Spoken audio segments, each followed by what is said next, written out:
I'm Christine Lisi. ESPN's Adrian Wojnarowski reports billionaire mortgage lender Matt Ishbia is finalizing a purchase of the NBA's Phoenix Suns and WNBA's Phoenix Mercury for a record price of $4 billion. The deal will end the tumultuous tenure of owner Robert Sarver. Eagles coach Nick Sirianni today confirmed quarterback Jalen Hurts has a sprained right shoulder, but isn't ruling him out Saturday against the Cowboys. The Eagles will keep Hurts' safety in mind, but they would like him back before the postseason begins, explains ESPN's Dan Graziano. The hope would be to get him back in Week 18 so he doesn't go into the playoff matchup cold, because that's 5 weeks from now, assuming they get the bye. But right now, it's about getting him healthy and making sure this is not something that sets him back long term. You don't want him to show up in the playoffs and not be 100%. The Jets will start quarterback Zach Wilson against the Jaguars Thursday night. Mike White still not cleared for contact.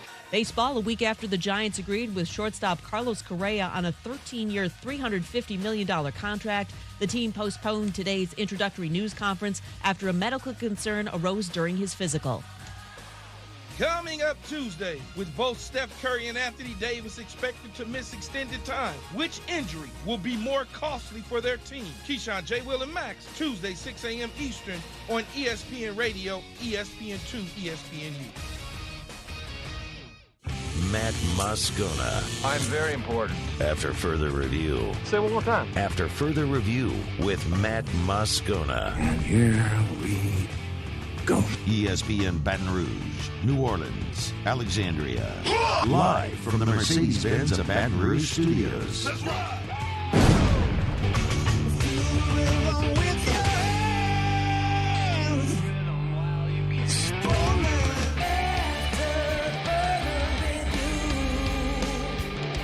And off we go. Welcome aboard. Glad you're with us, AFR.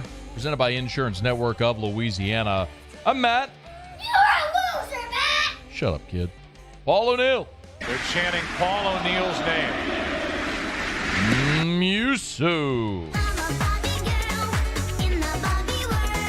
And Mr. Toby Tom Play.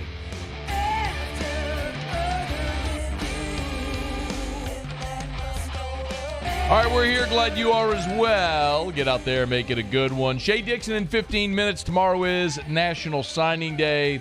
Pels lose their fourth straight. Scott Kushner next hour and Sean Salisbury in hour 3. Looking forward to that. 1 hour from right now, I will tell you what I believe is going to happen with Sean Payton. I'll tell you definitively. I will go on the record what my prediction is. Don't know anything. Just make my prediction where Sean Payton will coach next year. Do that next hour. 1 hour from right now. So tomorrow is signing day. Still feels a bit odd. We became so accustomed to so many years of the bash, that Wednesday in February, adults taking a day off of work, hanging all their hopes on where an 18-year-old would sign to play college football. Muse and I were in the hall a little bit ago, and I said, hey, whatever happened to Marcel Brooks? Remember him? 5-star? Marcel Brooks? Yeah, he spent 1 year at LSU, went to TCU. Converted to wide receiver, caught 5 passes. Converted back to linebacker, made 3 tackles this year. The dredges of signing day. A necessary evil, as I've always termed it. But I got asked earlier today if I was concerned that LSU hasn't been more successful in the portal as of right now. And just as a quick catch-up, here on the eve of signing day, LSU has 1 transfer commitment. Of course, it's Aaron Anderson, the wide receiver. We talked about him. 5-star from Edna Carr, was a one-time LSU commit. When they fired Ed Ogeron, he immediately decommitted, ultimately signed with Bama, was there this year, injured, played just 1 game against Austin Peay, hit the portal. Now he's going to sign with LSU on Wednesday. Awesome. Position of need. Game-breaking, deep threat, elite speed, going to be able to help in the return game immediately. Love it. But he's the only one. And I was asked this question if I was concerned that it's really been quiet, that LSU hasn't had more success getting commits out of the portal, and my answer was no. Quite the opposite, actually.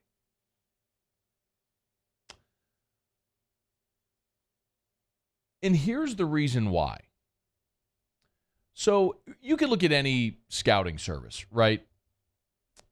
And you can look at their list of prospects, of course, recruits from high school and now portal.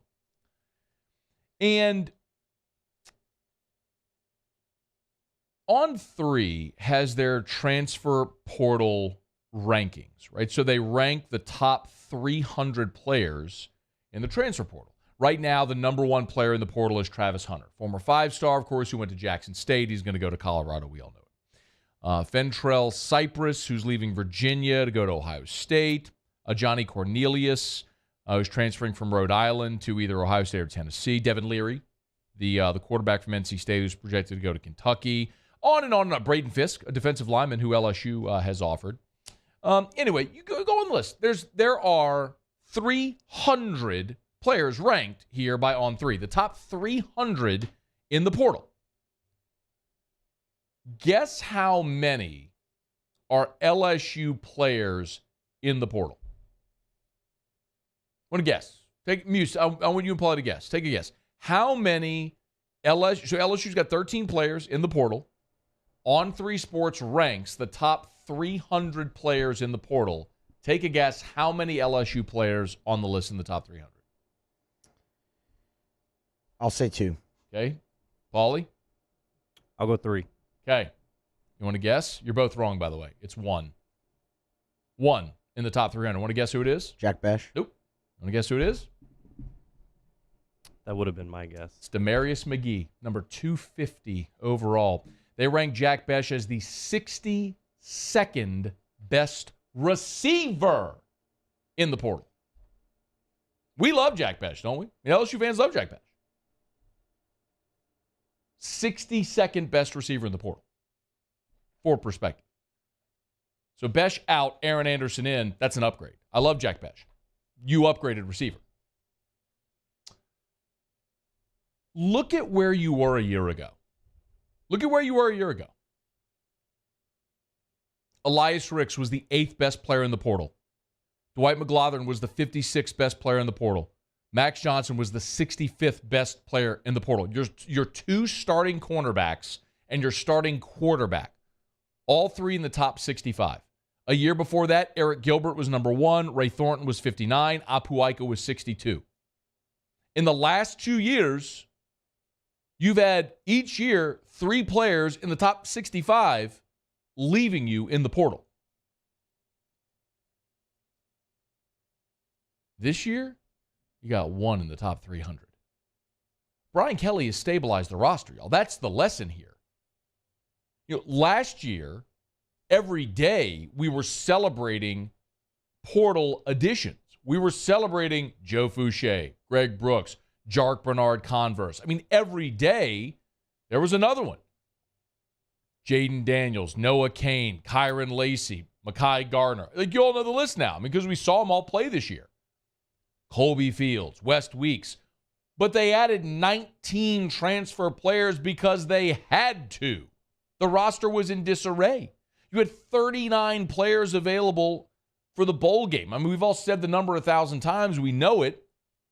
But Brian Kelly went so heavy into the portal last year out of necessity. Do you know how many players Georgia took out of the portal? You should know this. This has been talked about a lot. You're defending national champ a year ago. Do you know how many players they took out of the portal? 0. None. Not 1. Not a single player. Why?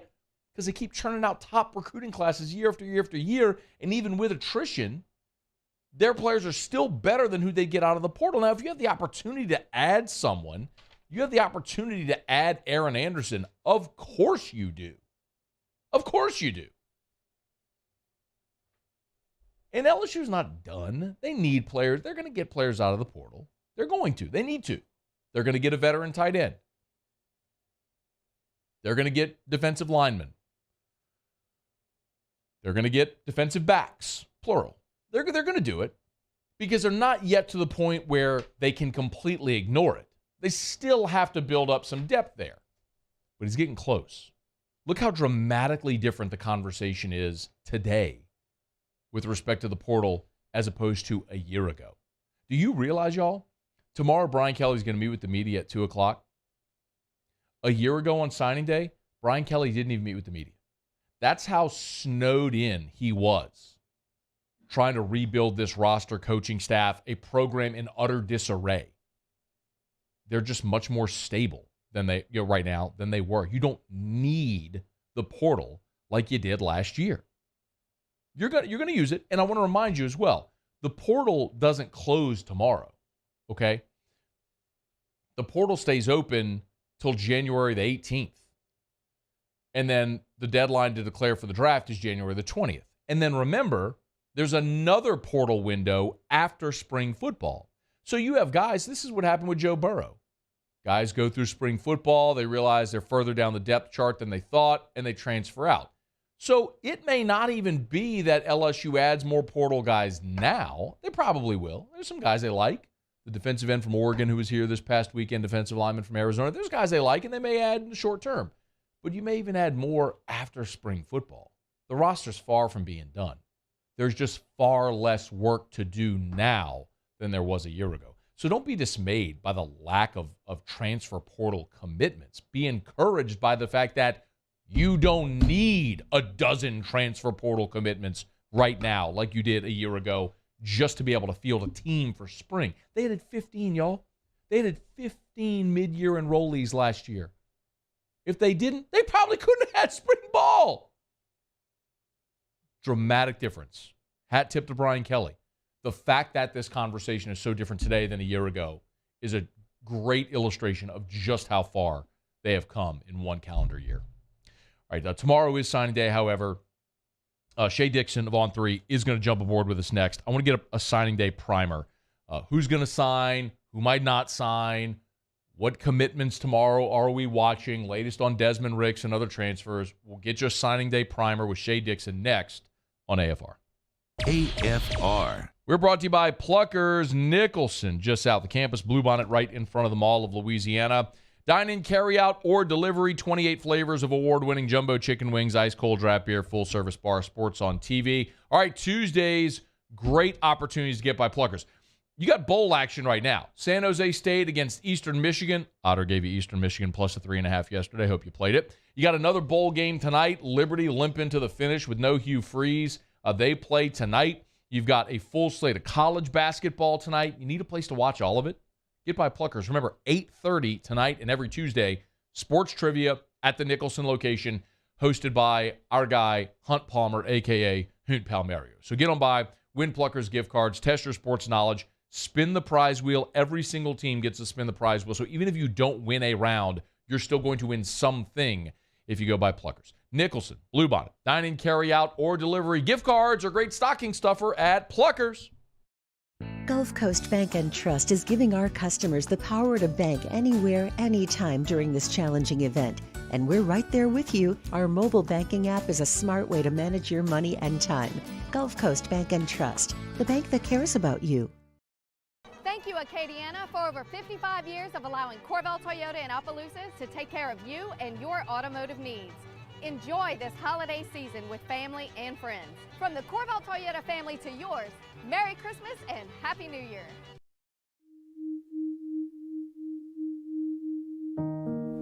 A third of youth who grow up in foster care are homeless 18 months after aging out of care. But you can rewrite that story. Children and youth with CASA and GAL volunteers are more likely to find safe, permanent homes. Change a child's story. Become a volunteer today.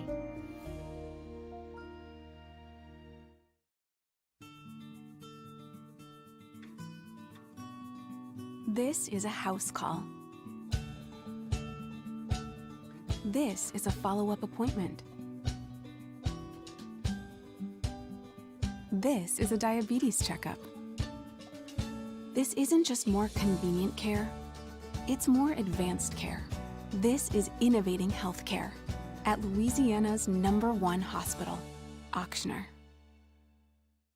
Gulf Coast Office Products is a nationally recognized Savin office equipment dealer based right here in Louisiana. Over 100 employees strong, Gulf Coast has the boots on the ground to support all vertical markets from education, engineering, legal, and finance. With the latest in office technology, from desktop to production segment units, Gulf Coast and Savin have the perfect fit for you. Call 225-756-2644.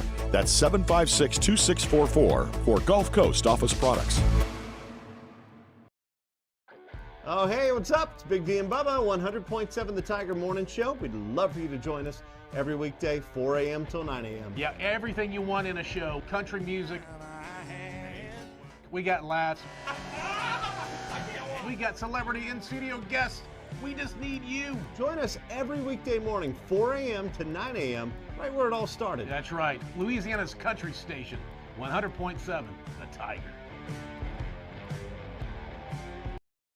Time doesn't stop, and the world keeps spinning. Community, culture, and communications, the powerful circle that connects us together. We're creating the next evolution, a network built for every possibility, moving faster than ever before, streaming us forward into the future. And the revolution is closer than you think. RTC, ETEL, and Vision.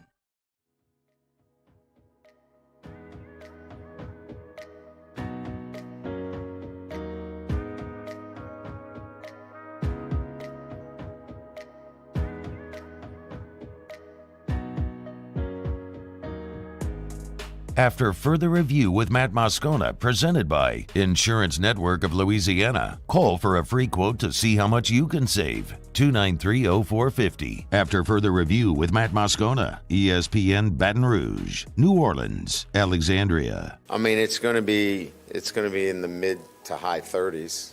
So I think within a calendar year, we could be close to turning over 70 scholarships.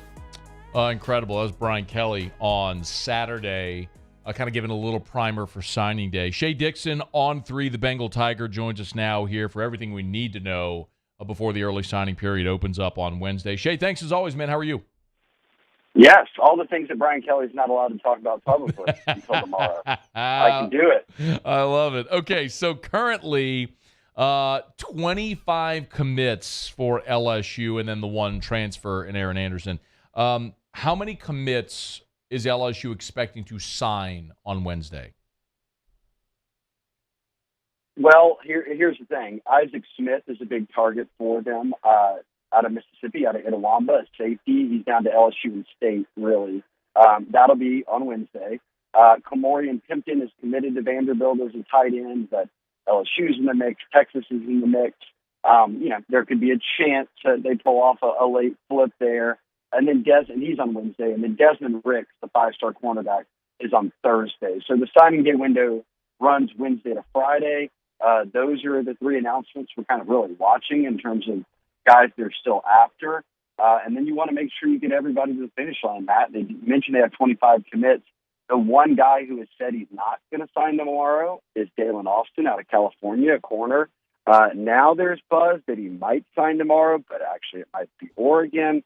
If you actually peel back all the layers here, he's taken a ton of visits. He's been to Oregon a bunch, visits to a number of different schools, and he's from California, and that's tough to hold on to. So that's been brewing as one everybody was watching to see, hey, look, maybe he signs with LSU, maybe he doesn't, maybe he waits till February, but everything looks good with the other 24 commits, which is what you want. Nobody wants to go into signing day, Matt, hinging the hopes of their class on a bunch of kids announcing for them. So the bulk of the work is done, and they can kind of just focus on a handful of guys. So maybe they come away with, 25 or 6 when the dust settles on everything, which is about what everybody expected. So 25 commitments. Let's assume Austin does not sign. That would be 24. And then maybe if you land 1 or 2 of the ones you mentioned there with Smith and then a potential tight end flip. Let me ask you a follow-up on Dalen Austin. What is so we've heard a little bit of those rumors. What's going on there? Why he might defect from this class? Well, it's not for lack of playing time. I mean, right. He's pretty good, so it's not that. I just think, look at the track record. And California kids have not often gone to LSU, and the staff did a good job of getting him committed out of a big school at Long Beach. But USC and UCLA, all those schools were going to be after him. His brother plays at Oregon State. One of his former coaches is on staff at Oregon. He's got some buddies that go to Oregon and play football there. So I think there's the reality that he's looking at a school like Oregon, and they have become a real potential threat to flip him because they're closer to home. He's more familiar with a lot of people in the program. He's got a coach that used to be at Long Beach Poly on that staff at Oregon. So I think just you can kind of combine a number of those things, and you can understand why distance would probably play in. And look, he may well sign with LSU. He's a great player. They need corners, but it's fair to go into signing day with expectations set in, rooted in reality. And the reality is that if he does sign on Wednesday, it looks like Oregon's making a move. And here's the other thing, Matt. There's 2 signing days. Mm-hmm. He's been committed since the summer, but he's been saying, I'm not going to sign until February. Well, why not? If you're committed, then you would sign and be done with it. Right. So clearly in his mind, he has still been going through options for the past few months despite being committed. So we'll see what happens. Shea, if Austin does not sign, where does that leave LSU with cornerback numbers for what they would like in this class? Well, look, they only have 2 on scholarship, right? Who are we down to now? It's Terrence Welsh, 7 Banks. That's it, man. Okay, so you got to have more than that just to even field a team. So they've added. Look, they had Dalen Austin committed and have him committed currently. Jeremiah Hughes out of Gorman, a massive school. Tulane kid out of Bishop Gorman in Vegas who did him to stick is another. They've got a number of defensive backs who I would say are versatile enough to play either spot, like Ashton Stamps out of Rummel's played corner and safety. Toviano played safety, but is being recruited at corner. So you can see that they're trying to get some versatility in there to be able to fill those needs. But look, Thursday night, Desmond Ricks, 5-star corner announces, and that's the one you want to go ahead and finish with a bang and kind of begin, as Brian Kelly said, to start to rebuild and develop that room through high school signings. And look, they'll go into the portal and grab a guy or maybe 2, and you have to. This is a multi-year rebuild. We get that. But Desmond Ricks would go a long way towards getting back to, hey, let's sign the best high school recruits and develop them. Do they still feel, Shea, good that Desmond Ricks is going to end up a Tiger? Would it on Thursday when that decision comes, if it's not Desmond Ricks, rate your level of surprise? If Desmond Ricks does not go to LSU, my level of surprise? Yeah. Like an 8 or a 9. Okay. A high level of surprise. I expect them to get Desmond Ricks. I think they've done everything they've needed to do. I think he's had very real interest. It was always going to come down to kind of what happened between, he had 3 final official visits. It was Florida, it was Bama, it was LSU. And going head-to-head with Bama, we know it's tough. And they're about to clean up again and probably finish with the number 1 class. But I think LSU's going to win this one. I think they're going to beat Bama heads up as well as an in-state school in Florida and get Ricks. I feel good about it. And look, that's a big step towards, as I said, rebuilding a room that's in dire need of help right now, and in terms of both depth and guys who can play next year. Shea, are there any other portal targets that could end up I think it's worth clarifying. You can only sign 1 letter of intent in your career. So it's not necessarily that someone would sign, a transfer would sign tomorrow, but you know what I mean, would announce a transfer or whatever and roll. Are any portal targets likely to pop tomorrow or in this early signing period? Yes. The answer is yes. And look at you knowing the rules. So the portal guys all sign grant needs. It's not like you redo the whole scholarship, initial thing like you would with a national letter of intent. So I do think they'll have news tomorrow. And okay, look, Jalen Lee, a kid out of Live Oak who a number of years back was committed to LSU. Right. Remember. He and the prior staff sort of parted ways. We don't have to revisit all that. Well, he has been at Florida now for a few years, and he's a DT, and he hit the portal, and Brian Kelly's made it clear they'd like to, we saw it with Aaron Anderson, go after guys that are Louisiana natives that they feel can help them. I think that Jalen Lee can help them. Beyond, if we're presuming Jaquel and Roy goes pro, their defensive tackle situation is basically what? Mason Smith coming off injury, though he's fully expected to be healthy. Makai Wingo is an all-arrogant type, and Jacoby and Guillory. And the only other 2 DTs on roster would be Ty G. Hill and Bryce Langston, 2 younger guys that we've never really seen play. So you can't do what they did this year, which was, hey, Jaquel and then Makai. I don't even have to look up the PFF grade stats here. I think they played 99% of every snap that LSU took. So you can't do that again and just hope nobody gets hurt, that they'll be fine. And you kind of rotate one guy in there like they did with Guillory. I think you want to be able to build on more than that. So they've got those three, Mason, Mackay, and Guillory, that can kind of be your top guys, but you're going to go into the portal and try to find as many 2, 3, I've heard, defensive tackles, interior guys that they can play. And I think a guy like Jalen Lee would fit that. I'll also add the portal kids, as you noted, because of they don't actually sign a letter of intent, they don't have to do anything between Wednesday and Friday. That's largely and only for high school kids. So portal guys can do, announce a commitment and sign grant aid whenever they feel like it. It's really just a matter of if they're trying to get in for the spring semester, or, guys like Noah Kane and Jay Bramplett announced that they were going to LSU and sign the grant aid, but then stayed at their school to get a degree and finish up the semester or whatever it might be. So that portal guys hinge a lot more on kind of what their plans are for when they want to enroll and academics and getting everything in order. Do you just a couple more? Shea Dixon's with us on 3 the Bengal Tiger, which, by the way, they got a 1-year deal for $1. You get a year for $1. What a time. And as Billy Embody told us, you get a cool hat as well. And on 3 the Bengal Tiger. It's well made, too, so that's worth more than $1 right there. I can't promise hanging out with me for a year is worth more than $1, but the hat's well made, and that's free. And Billy told us they're all stacked at his house right now, so please sign up to get the hat out of his house. All right, how much of the heavy lifting do we expect to be done now? And then, Shea, when we look at that spring portal window, might LSU still be looking to add players then if they don't now? Yes, and they will add more players in this window and then in that window. And let me also clarify this. The portal windows are only for you to put your name in. That's not when you can be recruited. So you just have to have your name in within the 45 days. Then you can continue to be recruited, in January and February and March and all that. I think the 15-day window after spring, Matt, allows LSU and everybody, obviously, to then get another look at, okay, who hit the portal after spring ball? Whether that's guys who are looking for more playing time or, whatever it might be. That's another window when guys will say, okay, I'm going into the portal now.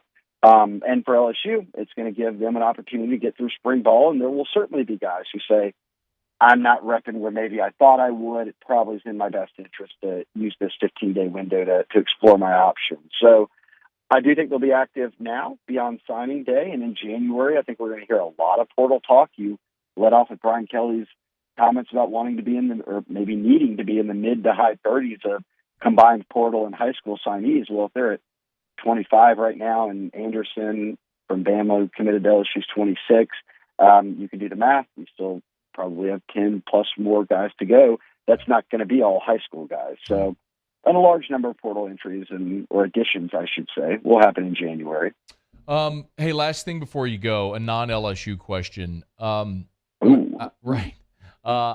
I'm curious about A&M because I read earlier today, after having the number 1 class a year ago, they're poised to finish somewhere in the low teens or 20, around 20. That would be the biggest drop for a number 1 ranked class since Florida in 2010 had the number 1 class and then finished, in the 20 range or whatever. I'm just curious if you have any big sweeping takeaways, because clearly it's an NIL thing. I mean, we all know what happened a year ago, and regardless of what Jimbo or anybody says, let's not be stupid. We all understand. Do you have any reaction or sort of industry takeaways to that type of news, or how you're seeing this landscape adjust with all the new rules? I mean, I think it became clear that if you're going to do an all-out NIL approach to putting together a class, that you better have a really stable locker room and foundation and know what you're getting in everybody.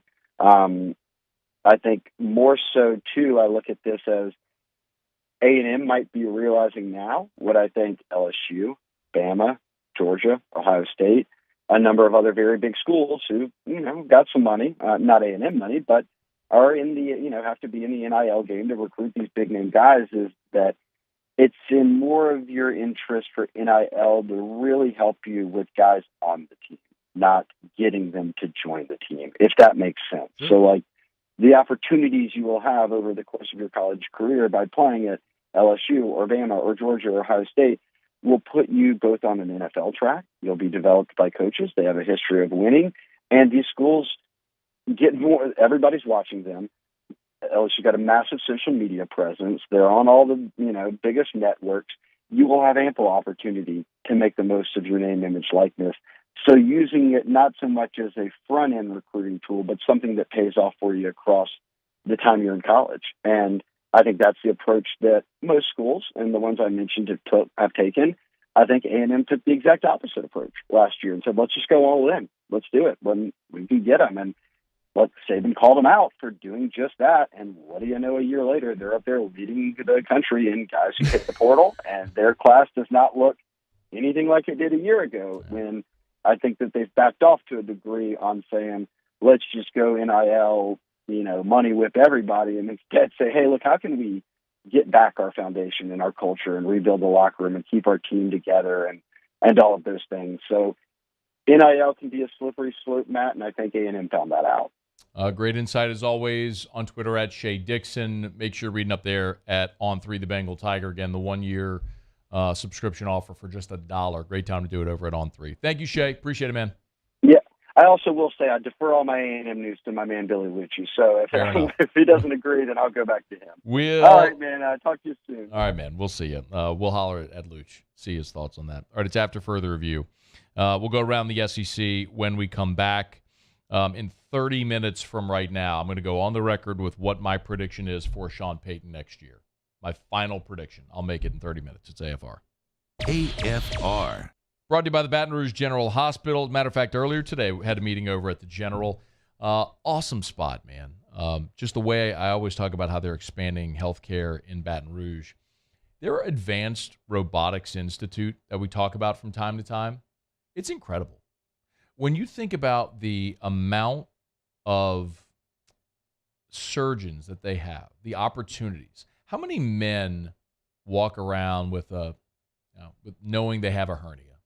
And if they knew that you could have a robotic surgery done where you don't even get cut, and that thing can be done in a day, it's incredible.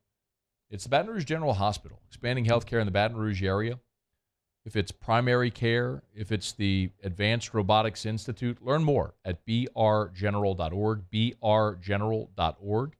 And, of course, like we always tell you about, the holiday lights still going on through New Year's Eve over at the Baton Rouge General Hospital, brgeneral.org. Bayou Chrysler Dodge Jeep Ram has $10,000 off MSRP on all new 2022 Black Widow Jeep Gladiators in stock. All new Bayou vehicles come with a 1 million mile powertrain warranty and free delivery. If you need sales or service, the crew at Bayou is going to do right by you. Louisiana. It's a place defined by culture, by pride, by passion, by people who do more than love this place. They celebrate it, elevate it, champion it. They are the individuals who embody what makes Louisiana great. The companies that make Louisiana a better place to work and live. The nonprofits leading transformational change in our communities.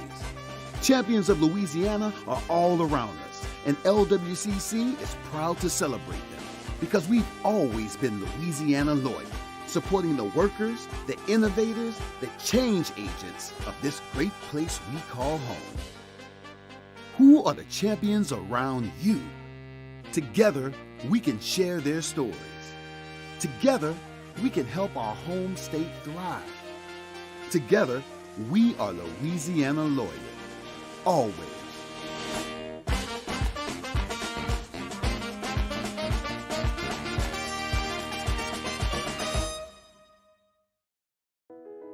I've been doing business with Luba for 25 years.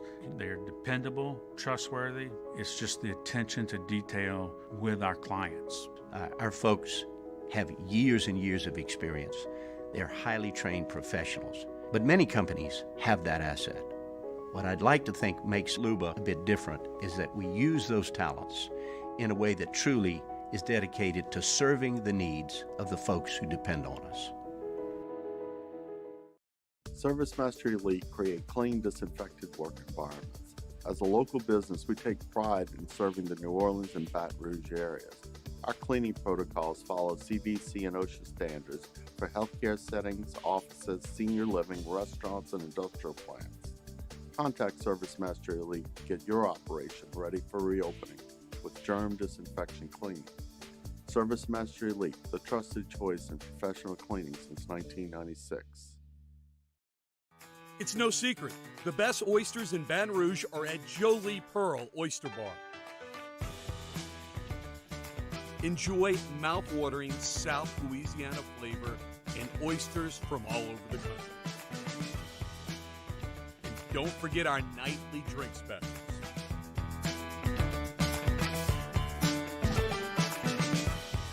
Jolie Pearl Oyster Bar, located in downtown Baton Rouge. Bayou Ford has the new inventory to get you in a new Ford truck or SUV.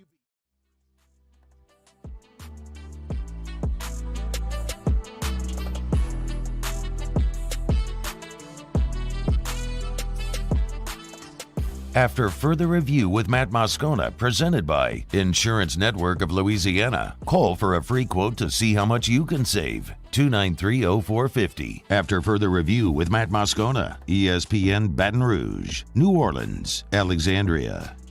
Tomorrow's signing day. You're in the middle of basketball season, so it feels a little out of place, but it's going to be a fun fall out at the box. Collegiate baseball has ranked LSU preseason number 1. First time LSU's been number 1 in the preseason poll since 2019. Season will officially get underway, and we will lose Musso for roughly 4 months on February the 17th, when all he does is hang out down the third base line, even on midweeks when there's about 200 friends and family there. When it's 17 degrees, Muse will be there. What makes you think you haven't already lost me? Well, I mean, the season hasn't started yet. Well, then, if we've lost you now, then you've never actually been here. Which, I mean, sometimes around 420, we're like, some days. So, I wonder. But, look, this team is, I know we've hyped them a bunch, and it's warranted. I get asked a lot, would it be a disappointment if this team doesn't win a national championship? Well, I mean, I think we talked about this yesterday with Terrio. Yeah, of course you'd be disappointed. If you have the opportunity to win, there would be disappointment. Is it a realistic expectation to say they have to win the national championship? No, because Tennessee was the best team in baseball last year, and they lost a home super regional. That was a collapse by the best team in baseball. I think LSU is going to have the most talented team in college baseball this year. I've had that validated third party from so many different people, independent of LSU, who said that's the scouts, analysts, other coaches who said that's the most talented team in college baseball. And that's why you're going to see LSU number 1. That's why you saw them have 4 preseason All-Americans. It's why you're going to continue to see all of this hype around Cruz and Skeens and White and Morgan, and it's all justified. Now they have to go do it. And I know when you look at the schedule, and I get this a lot, people say, yeah, man, but LSU's schedule is brutal. And that's true. But everyone LSU plays is going to be saying the same thing about LSU. They're going to be saying, oh, God, we got to play LSU. I'll remind you, Tennessee last year went 25-5 in the SEC. 25-5. Half of their series, 5 of their series, were against ranked teams. And they went 25-5. That's what happens when you're that much better than everyone else. And that's kind of what LSU is supposed to be this year. Yes, there's a tremendous amount of hype, but the hype is not coming from Baton Rouge. It's coming from collegiate baseball, from D1 baseball, from the preseason All-America teams. They're telling you that this is going to be the most talented roster. If I had to guess today, I think Skeens, Floyd, and Hurd would be your rotation. I think opening day, obviously Cruz will be in center. You'll have Pearson and Kling in the outfield as well. Tommy White, I think, gets a start at third base opening day. Jordan Thompson is going to be your shortstop. He supposedly had an incredible fall and has just been awesome. Trey Morgan over at first. I do think Trey will get time in the outfield this year. And I think second base is going to be a little bit of a by committee. They're really excited about Jack Merrifield. They brought in Nippolt from VCU. Gavin Guidry, the freshman from Barb, is going to get time over there. And then you're going to platoon behind the plate with Neal and Milazzo. The way it was kind of described to me is you probably put Neal in there to start, and when LSU has a big lead. They'll put Milazzo in the 5th or 6th after Neal's had 3 at-bats or so and let him go finish out as a defensive replacement. So get excited. We're not there yet. February 17th is still a couple of months away. But, man, there's a lot of reason to be excited about that baseball team. All right, brought to you by GMFS Mortgage, gmfsmortgage.com. Changing lives since 1999. Y'all, interest rates ticked up last week again. The Fed bumped rates by about 0.5 point. And that's part of the story. But maybe even the bigger part of the story is that they said you're probably not going to see rates dip again to those historically low levels until 2024 or 2025. So if you're thinking, man, yeah, I'll move, but I'll wait 6 months. It's far better because rates are going to continue rising.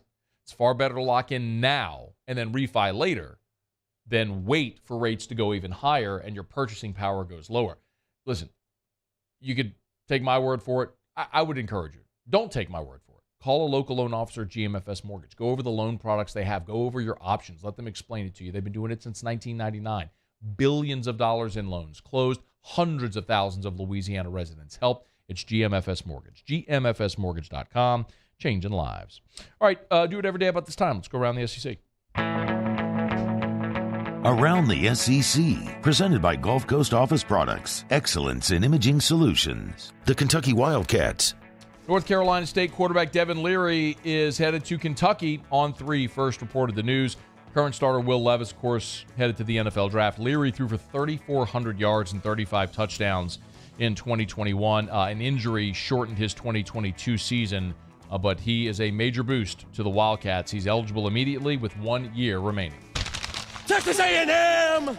A&M's got its quarterback for the 2023 class. 4-star quarterback Marcel Reed out of Tennessee has committed to the Aggies. He was also considering Auburn and Ole Miss. He had been committed to Ole Miss since late April. Decommitted, flipped to Texas A&M. So he joins a quarterback room that includes Connor Wegman and Max Johnson. Reed is rated the number 297 prospect overall, the 18th best quarterback in the country. The Auburn Tigers. Hank Brown has decommitted from Liberty, or I should say 3 weeks after decommitting from Liberty. He is recommitting to Hugh Freeze there at Auburn, who, of course, now Auburn's head football coach. 6'4", 195-pounder.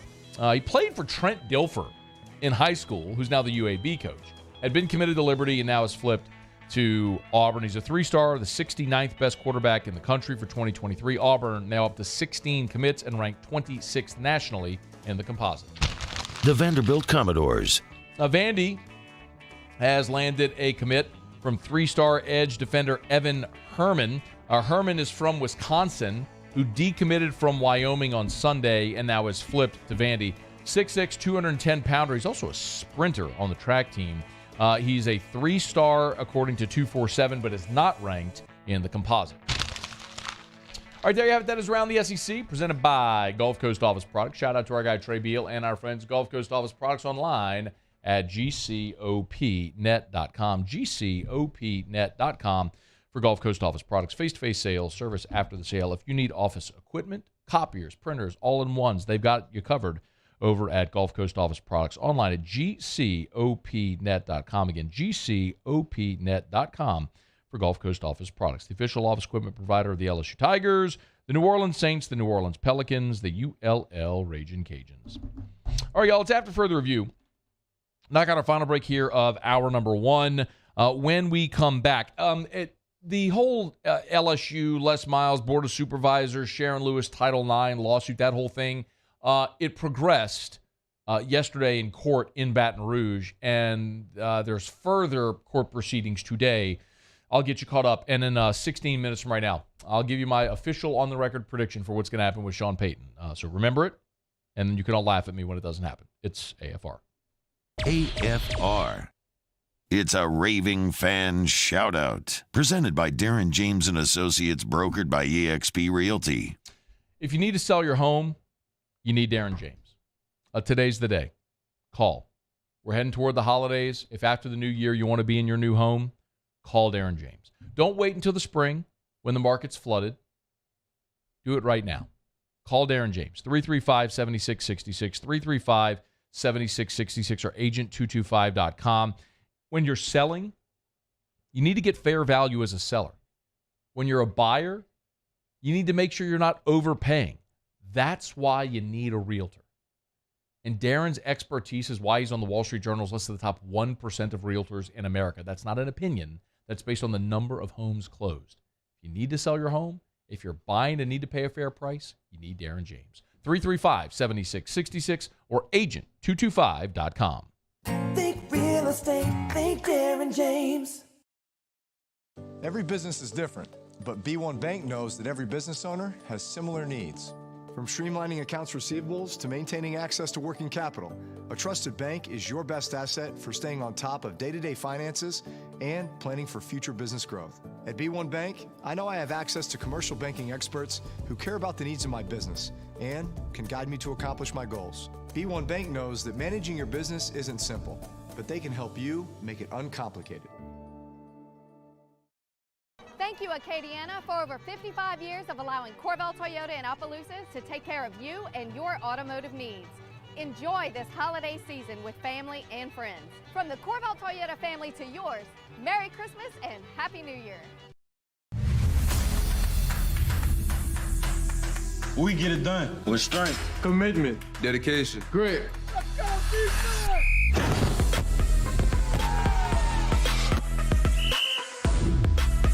We get it done with passion for our fans and love for our community. We are the Tigers. Get it done. Let the values of the purple and gold be in your starting lineup this season. And as always, get it done.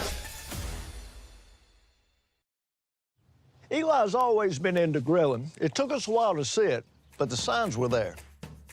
What are you doing, Eli? I knew grilling was my thing. I have been talking about it throughout my career. Happy with the results? I am. Got the new grill from barbecueguys.com. It performed great. My advice, as I always told my boys, do more of what you're born to do. Barbecue Guys, for those who were born to grill. You want cheese on your burger, Pops? I'll take a little cheese. Crime has serious consequences, but anyone can make a mistake. If you find yourself in trouble with the law, know that you have rights, and it's okay to demand them. The law offices of O.C. Brown are here to protect you and your rights. Felony or misdemeanor, DUI or drug charge. No matter what crime you're accused of, you still have rights. Let the law offices of O.C. Brown uphold them. Call 225-343-1111. Your law firm for a lifetime. I've been doing business with Luba for 25 years. They're dependable, trustworthy. It's just the attention to detail with our clients. Our folks have years and years of experience. They're highly trained professionals, but many companies have that asset. What I'd like to think makes Luba a bit different is that we use those talents in a way that truly is dedicated to serving the needs of the folks who depend on us.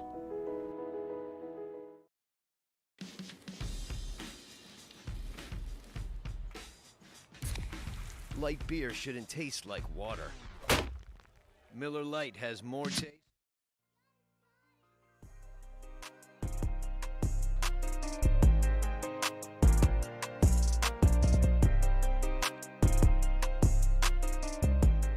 After further review with Matt Moscona, presented by Insurance Network of Louisiana. Call for a free quote to see how much you can save. 293-0450. After further review with Matt Moscona, ESPN Baton Rouge, New Orleans, Alexandria. Let's go Eagles! Are they the Eagles? They are the Eagles. Yeah! Total guess. Yeah! Touchdown Eagles.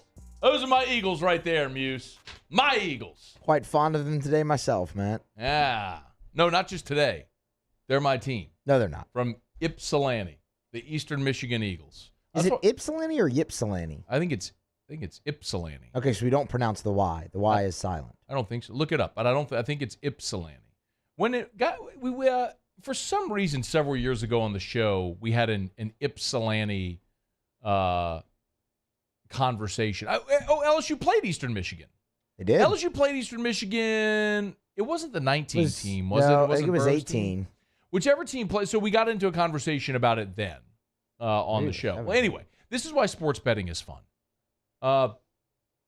Eastern Michigan is playing San Jose State in the famous Idaho Potato Bowl on a Tuesday afternoon in December. And I'm having an emotional reaction to an Eastern Michigan touchdown. That's why sports betting is fun. It makes you care about things that otherwise you would not care at all one lick about, and I'm here for it. We have a ruling on Ypsilanti. Ypsilanti. Yes, the Y is silent. I silent. remember correctly. Okay, let's go. Of course, you can bet at the DraftKings Sportsbook. Download the DraftKings Sportsbook app. Use the promo code Baton Rouge. We told you yesterday about I want to get the copy point so I don't misspeak and say something wrong, but our friends over at DraftKings are offering a pretty frigging awesome promo for the month of December for Pels fans. DraftKings, of course, official sports betting partner of the NBA. You get a no-sweat bet on every Pelicans game this December. So opt in under the promos tab, place an eligible bet of your choice on a Pelicans game. If it doesn't hit, they'll give you your money back in a free bet. All this month, every Pelicans game, only at the DraftKings Sportsbook. Use the promo code Baton Rouge. Again, download the DraftKings Sportsbook app. Use the promo code Baton Rouge. Remember, you got to opt in under the promos tab. So get right there at the DraftKings Sportsbook app. Use the promo code Baton Rouge. 21 and older, physically present in Louisiana. Select purchases only. Max reward limits apply. One free bet issued based on amount of initial losing bet. Eligibility restrictions apply. See terms at sportsbook.draftkings.com/basketball terms. Licensee partner Golden Nugget Lake Charles. Gambling problem? Call 1-800-GAMBLER. 1-800-426-2537. Right. We do it every day about this time. Let's go around the SEC. No, not again. We're not doing that again? No.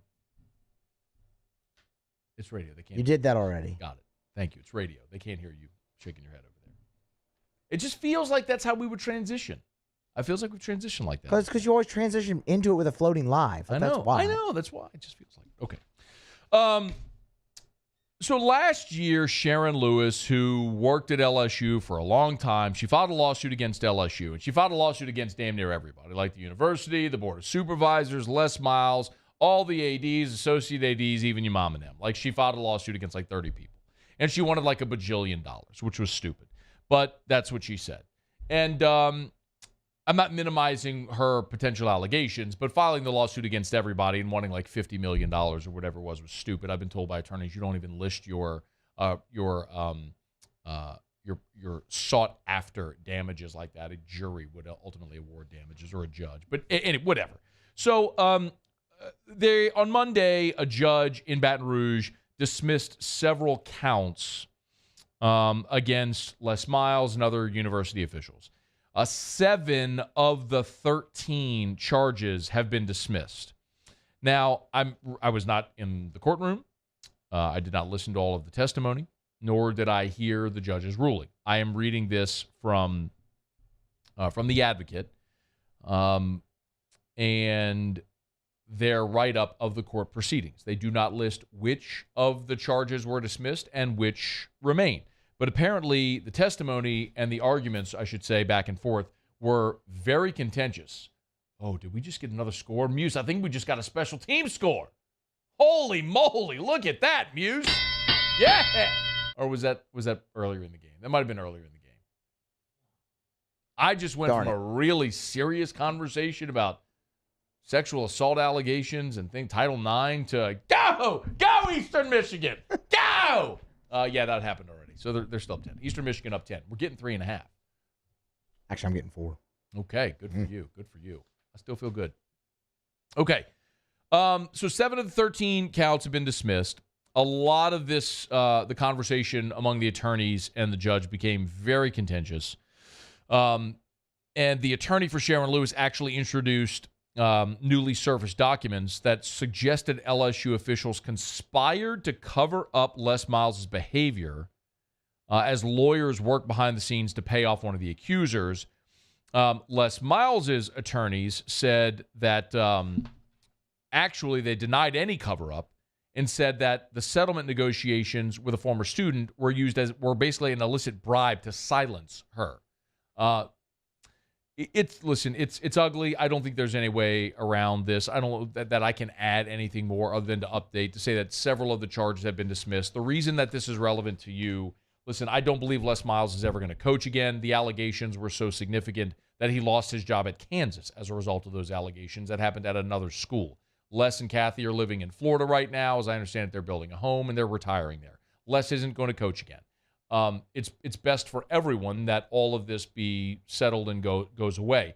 The reason it's relevant for LSU is you're talking about federal Title IX allegations involved. And if you're in violation of federal Title IX law, the U.S. Department of Education, like we've talked about, can investigate. It could ultimately impact funding to the university as a whole. That's why all of this matters very much on a macro level. So we're going to continue to follow it as it proceeds here, but 7 of the 13 allegations have been dismissed by a judge, and the proceedings were continuing today in Baton Rouge. We'll keep you posted. Okay, it's after further review. Hour number 2. Where is Sean Payton going to coach next year? I'll give you my opinion next. AFR. Man, I am excited. Tomorrow morning, I'm getting over by South Point Volkswagen. Of course, been driving the Volkswagen Atlas now for the last few years. I've been leasing. I lease my vehicles from South Point. It's been good for me because I like to drive something new. And so I'll drive it for a few years and get a new vehicle.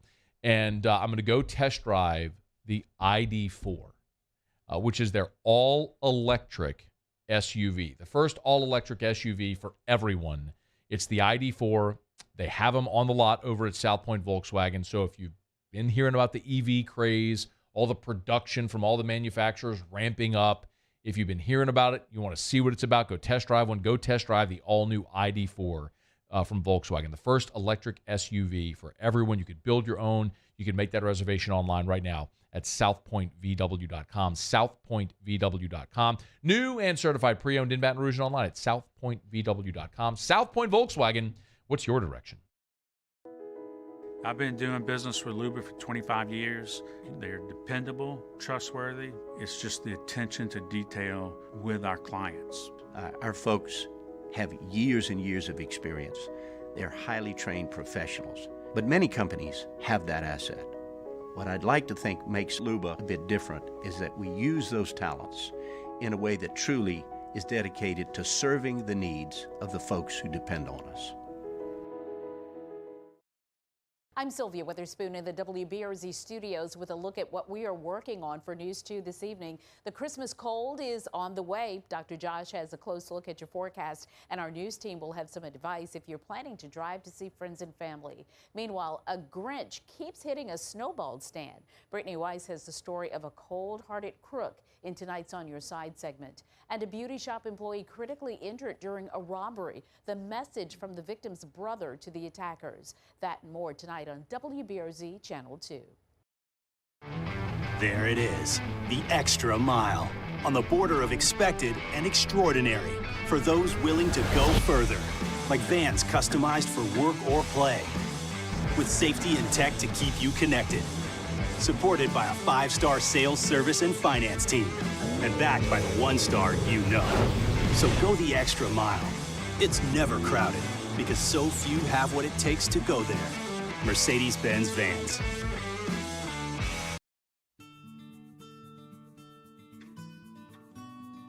This is a house call. This is a follow-up appointment. This is a diabetes checkup.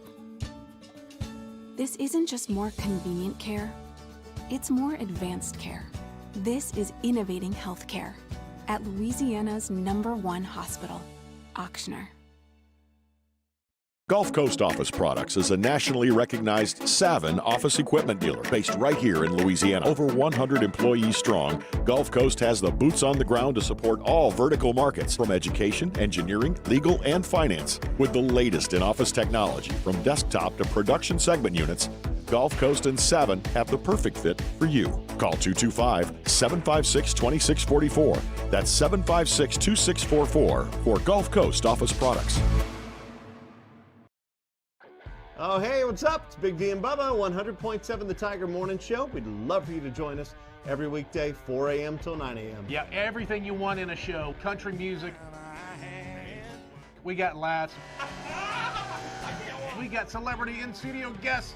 We just need you. Join us every weekday morning, 4 a.m. to 9 a.m. Right where it all started. That's right. Louisiana's country station, 100.7, The Tiger.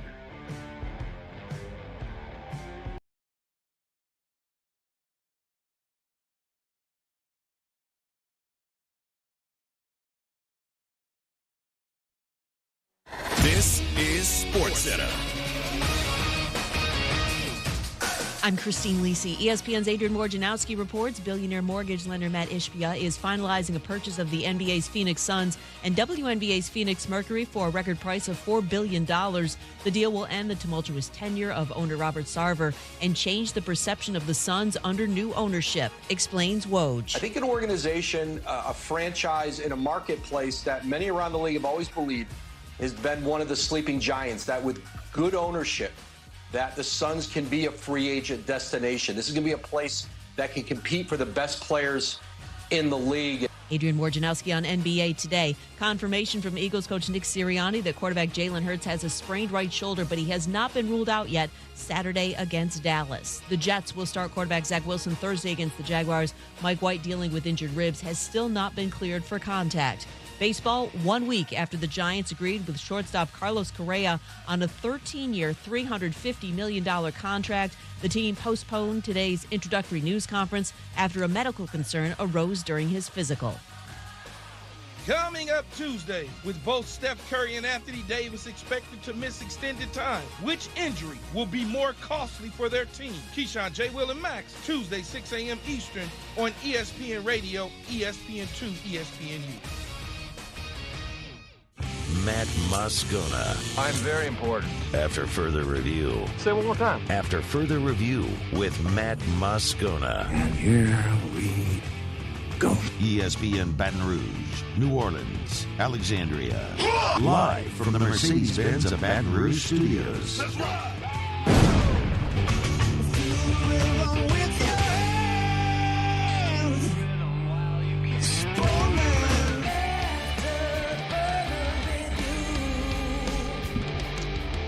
Hour 2, off we go. Welcome aboard. Glad you're with us, AFR.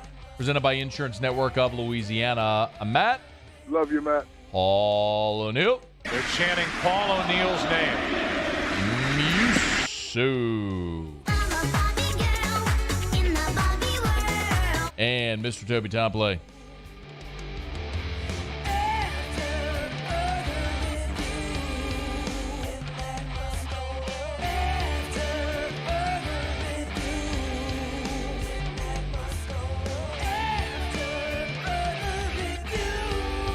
All right, we're here. Glad you are as well. Get out there and make it a good one. Scott Kushner, bottom of this hour. Pels lose their fourth straight last night, falling to the Bucks at the Blender. And we'll talk about it with Kushner in about 30 minutes. Sean Salisbury next hour. We're looking forward to that. If you watch Monday Night Football last night, the Packers emerged victorious over the Rams, 24-12. Baker Mayfield couldn't work his magic 2 weeks in a row, so the Packers keep their playoff hopes alive. Meanwhile, the defending Super Bowl champion Los Angeles Rams have officially been eliminated from postseason contention. All of this does have a very local angle, which I will explain here momentarily. But first, here's what Sean McVay had to say after losing to Green Bay and being eliminated from the postseason 1 year after winning the Super Bowl. This is the reality that we're in, and this is where we're at. There's a lot of things that when you look at it, especially when you get a chance to step back after the season's over, how do we try to avoid some of these things? My job is to focus on let's finish up the season, with the right competitive spirit, with the mindset and mentality that's reflective of who those guys are in the locker room and who those coaches are, and that's what we'll do. But there's been a lot of things that I've kind of thought about, that I think you can make sense of why you've gotten here, but it still doesn't make it any easier, and it's a very humbling season for sure. There is certainly reason to believe that that Sean McVay will take that feeling and use it as fuel, the feeling of that failure, use it as fuel to come back next season even stronger. And there's a lot of reason to believe they will. Like Matthew Stafford was injured, Cooper Kupp was injured. They just had a lot. Andrew Whitworth retired. The offensive line was not good this year. You lost some key offensive weapons who were integral parts of what you did a year ago. Odell obviously got hurt in the Super Bowl and then was gone. So Von Miller left in free agency to Buffalo. So there were pieces of that Super Bowl team that weren't back, and a lot of that, when some injuries compounded, led that thing to unravel a little bit on the Rams. But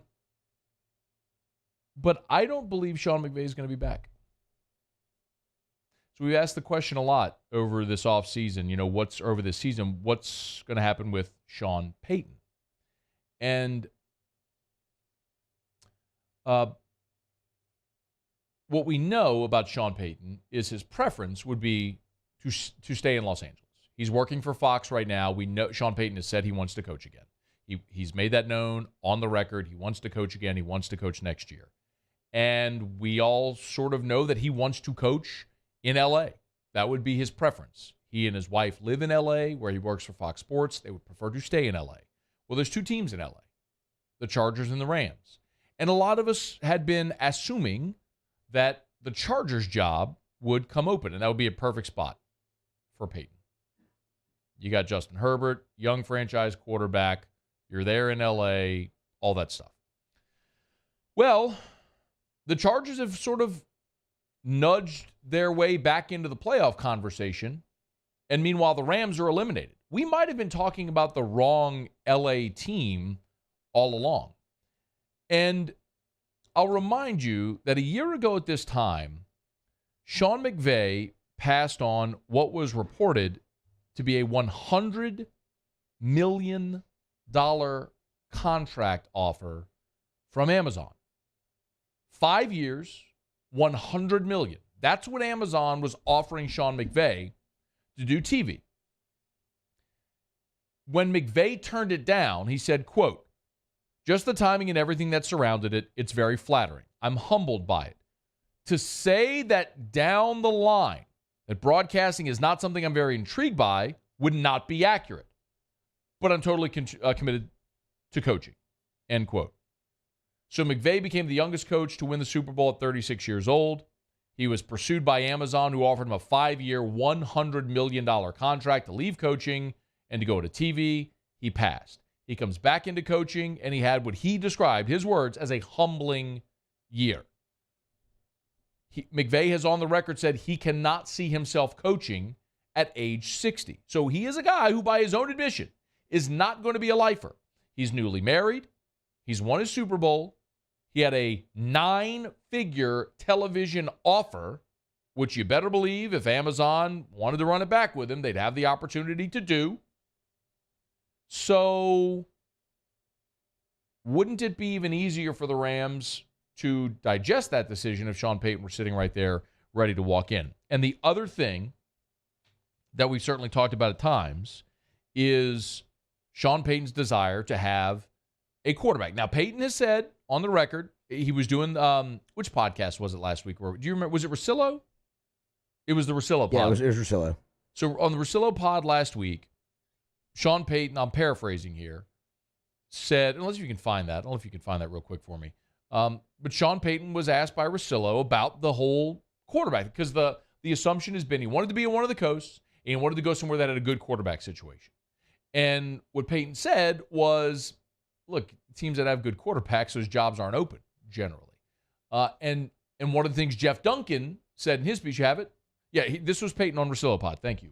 Look, I read some of these things where this is what he has to, and it's like it's nonsense. The quarterback is important, but the functionality from front office to ownership is everything. And so it won't be because a club is not in position with a current franchise quarterback. I mean, those jobs don't come open. I mean, if the quarterback's a franchise player, they're probably winning. But it's going to be a lot more dependent on the leadership in the front office and the ownership. It's exactly what Jeff Duncan wrote in his piece, which is why we thought, hey, look, New Orleans would make sense if it were available, because he's tight with Mickey Loomis and he knows the structure there. But in L.A., he'd have everything he needs to win as well, and he'd have his quarterback. Matthew Stafford, there had been some, if you missed it, Matthew Stafford, he's been shut down for the rest of the season. He's got a spinal cord contusion. So there had been some conversation about Stafford retiring. Well, Matthew Stafford's wife Kelly Stafford has a podcast called The Morning After Podcast, hosted by Kelly Stafford. Okay. And Matthew Stafford was a guest of his wife, Kelly Stafford's, on her podcast where they talked openly about if he was going to retire.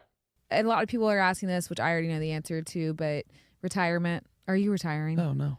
Okay, thank you. Sorry. I figure like I say it, but no one listens to me. I mean, that ain't a Tom and Giselle thing where they're arguing about it. She asked him. He says, oh, no. She's like, thank you. Oh, she's like, thanking him for saying it on the record. So Stafford's going to be back.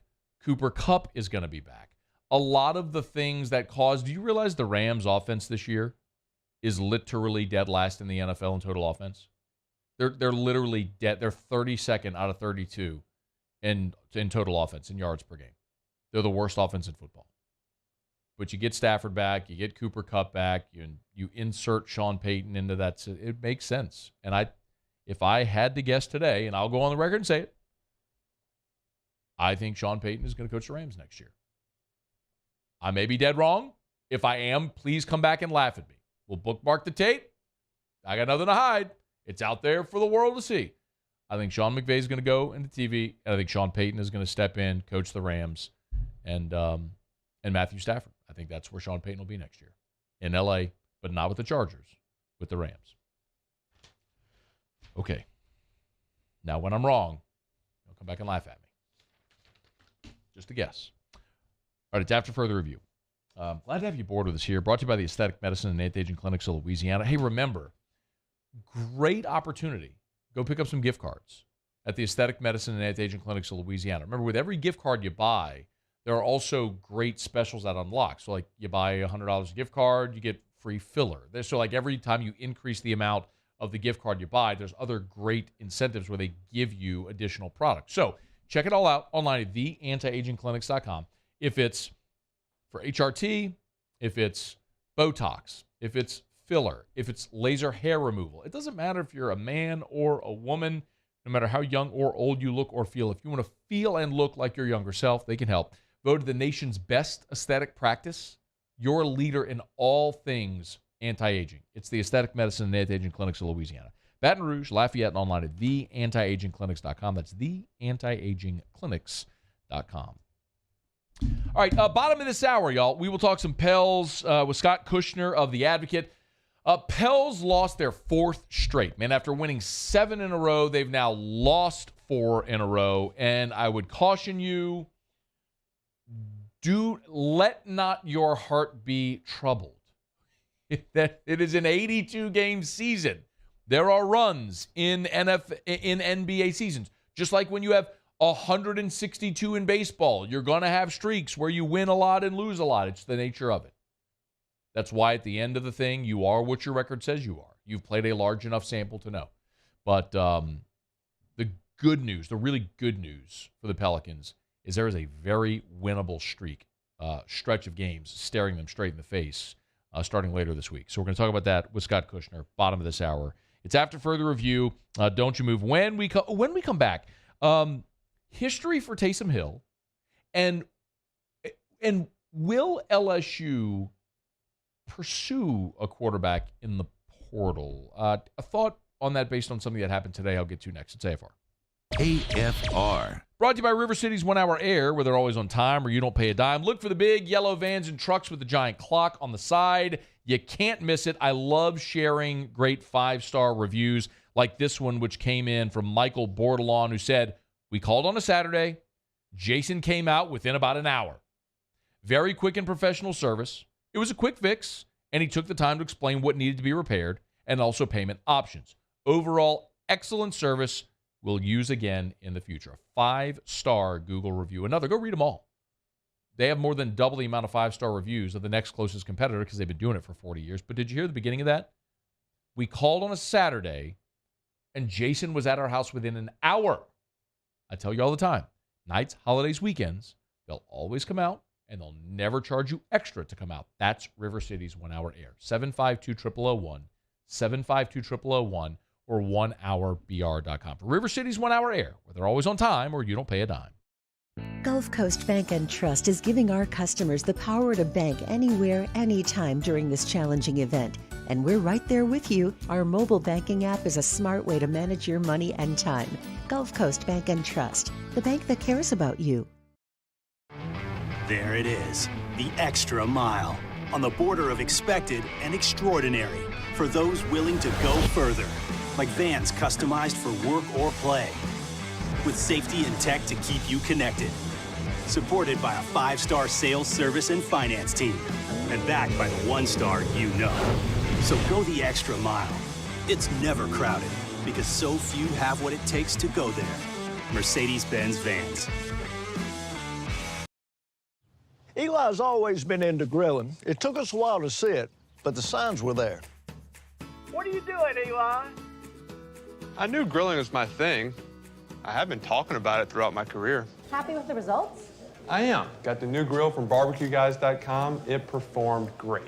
My advice, as I always told my boys, do more of what you were born to do. Barbecue Guys, for those who were born to grill. You want cheese on your burger, Pops? I'll take a little cheese. Time doesn't stop, and the world keeps spinning. Community, culture, and communications, the powerful circle that connects us together. We're creating the next evolution, a network built for every possibility, moving faster than ever before, streaming us forward into the future. And the revolution is closer than you think. RTC, ETEL, and Vision are now Rev. New name, same company. Louisiana. It's a place defined by culture, by pride, by passion, by people who do more than love this place. They celebrate it, elevate it, champion it. They are the individuals who embody what makes Louisiana great. The companies that make Louisiana a better place to work and live. The nonprofits leading transformational change in our communities. Champions of Louisiana are all around us, and LWCC is proud to celebrate them because we've always been Louisiana loyal, supporting the workers, the innovators, the change agents of this great place we call home. Who are the champions around you? Together, we can share their stories. Together, we can help our home state thrive. Together, we are Louisiana loyal. Always.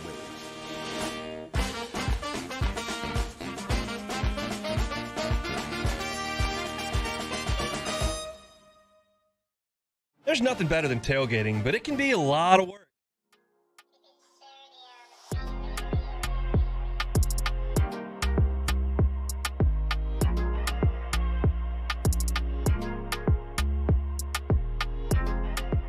After further review with Matt Moscona, presented by Insurance Network of Louisiana. Call for a free quote to see how much you can save. 293-0450. After further review with Matt Moscona, ESPN Baton Rouge, New Orleans, Alexandria.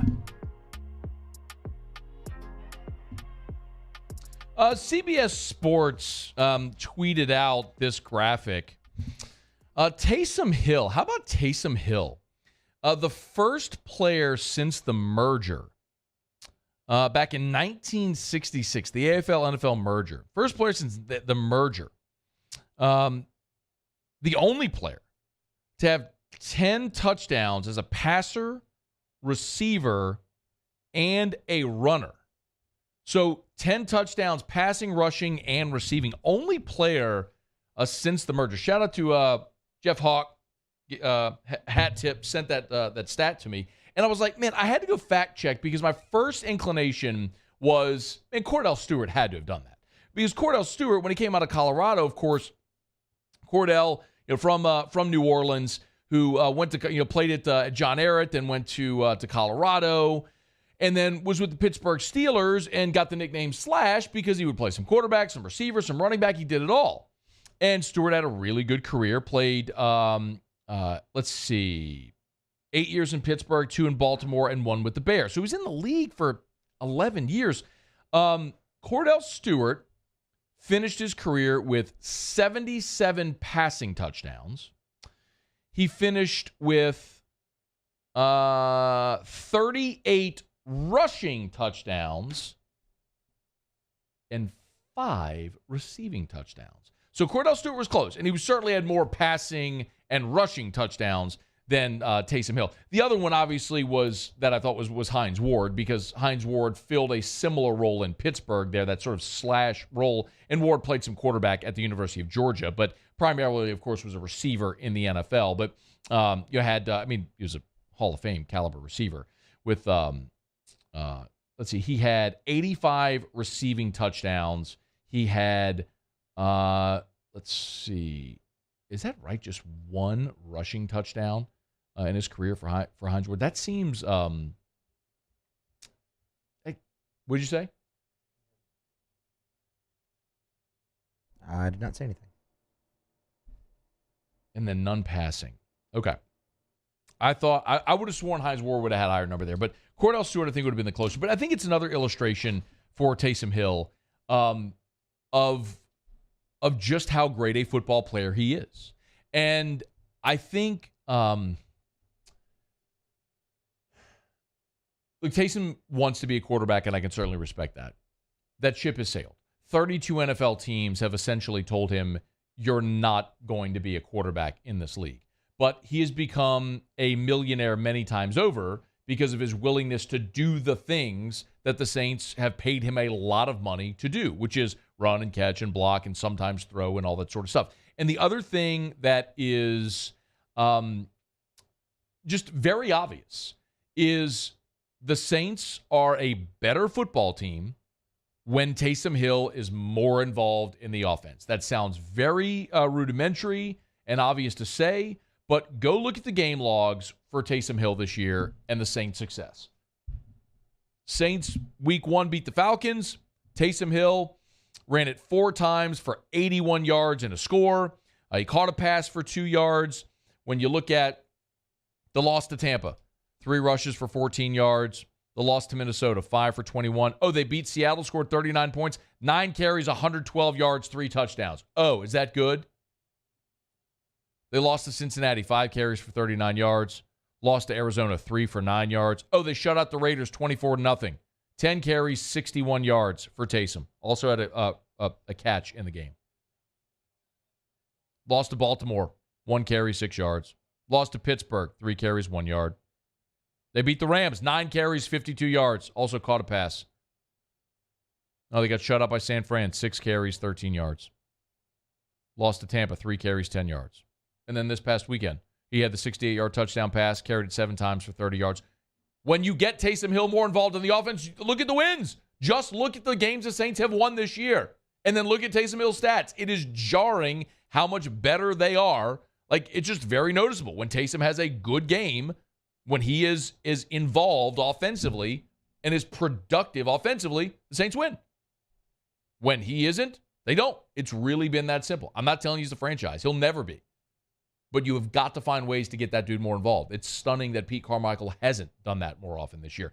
Alvin Kamara got asked the question last week, why haven't you run more screens? Kamara's caught over 50 balls this year. They've thrown to Kamara plenty this year. The bigger question is, why is Taysom Hill's production, why is his engagement been sporadic? That's the bigger question, the bigger issue with this team. But cool history for Taysom Hill. First player, only player, since the merger to have double-digit touchdowns, rushing, receiving, and passing. Pretty cool tidbit there for Taysom Hill. All right, it's after further review. We are going to talk a little bit about the Saints and their playoff odds next hour. We got Sean Salisbury coming up to start hour 3. We'll dive into some of the numbers of the Saints playoff odds, and we'll look a little bit we'll start to look a little bit at the game against Cleveland. Let me remind you real quick about the Williamson Eye Center, 924-2020, 924-2020, or williamsoneye.com. That's williamsoneye.com. It's not too late, y'all.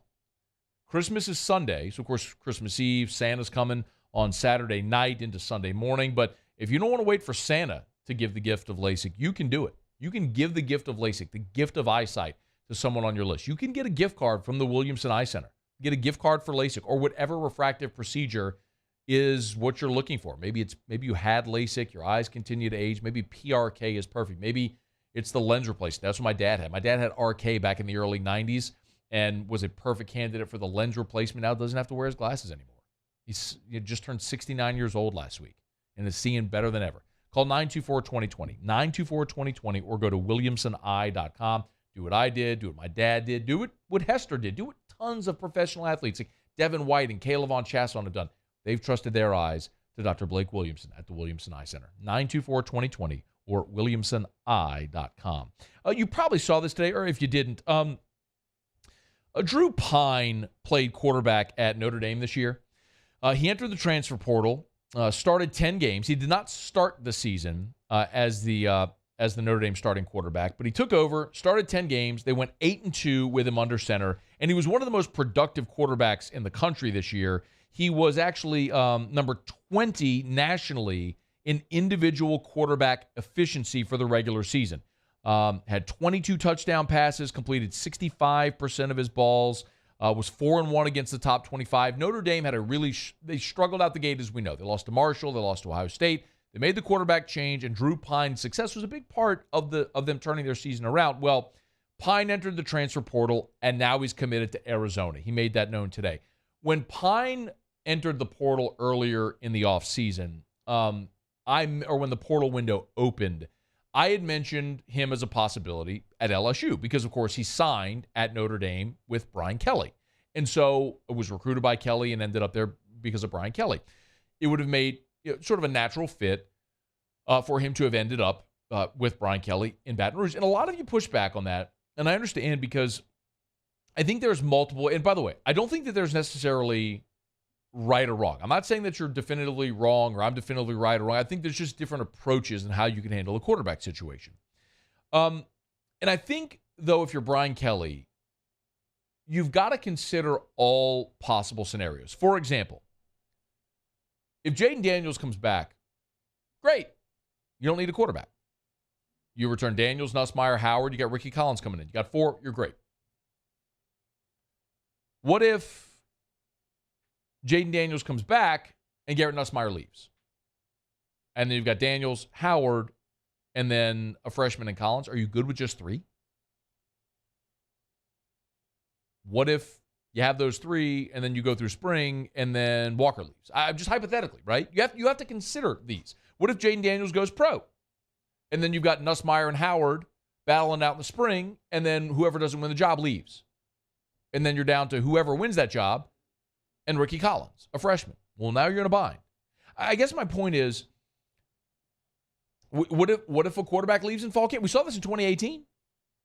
Joe Burrow came in May. They go through fall camp, and boom, boom, boom, you saw your quarterback room get gutted. You saw Lowell Narcisse leave, and you saw Justin McMillan leave, and you were left with 2 scholarship quarterbacks, Burrow and second year Miles Brennan. That was it. So if you're Brian Kelly, you got to consider all of these potential scenarios. You can't just bury your head in the sand and assume like, oh, you're going to be good and have depth. So you got to stay up to date with all these things. And I get it. There's some of you who are going to say, well, if you're bringing a quarterback, someone else may leave, and I get all that. But could you are you really willing to leave yourself vulnerable by not recruiting a player, potentially having somebody leave, and then you're short on numbers? Maybe the best example of this I can remember was in 2003 when Nick Saban signed Jamarcus and Matt Flynn. And the way that story went is that, he was basically up front with these guys. Like, I'm signing 2. And they were both okay with it. So are you willing to, and it worked out for both guys. Are you willing to come in and compete? Are you going to be scared away by competition? Maybe. It's the nature of the position. But the flip side of that is also true. If you're the coach, you can't leave your roster vulnerable by a transfer to where then you don't have numbers at the most important position on the field. So Drew Pine, I just thought of it again, is going to Arizona State. I'm not telling you that LSU's adding a quarterback tomorrow or that they're going to add a quarterback via the portal. I'm just saying you better keep your eyes open on that position because you're at a spot where one guy could go pro and 1 or 2 guys could transfer in whatever number of situations or scenarios that could unfold. So you got to be ready and willing to be able to add numbers at that position because you just can't go without. All right, it's after further review. Pels lost last night, their 4th straight loss. First time losing at the Blender in seemingly forever, snapped their home win streak. Scott Kushner was there. He'll join us next. What do we know about this team? What are we learning about this team? Should we be concerned? We'll talk about it all next. It's AFR. AFR. AFR is brought to you by Clegg's Nursery, 4 locations in the greater Baton Rouge area. Siegen near Airline, LA 16 in Denham, Mid-City on Donmore, and the Garden Center on Greenwell Springs. Remember, y'all, Christmas is coming up this weekend. If you have not yet gotten that hard-to-shop-for person on your list a gift, go to Clegg's Nursery. A Clegg's gift card is a great option. Also, wind chimes, tuned wind chimes are beautiful for any homeowner.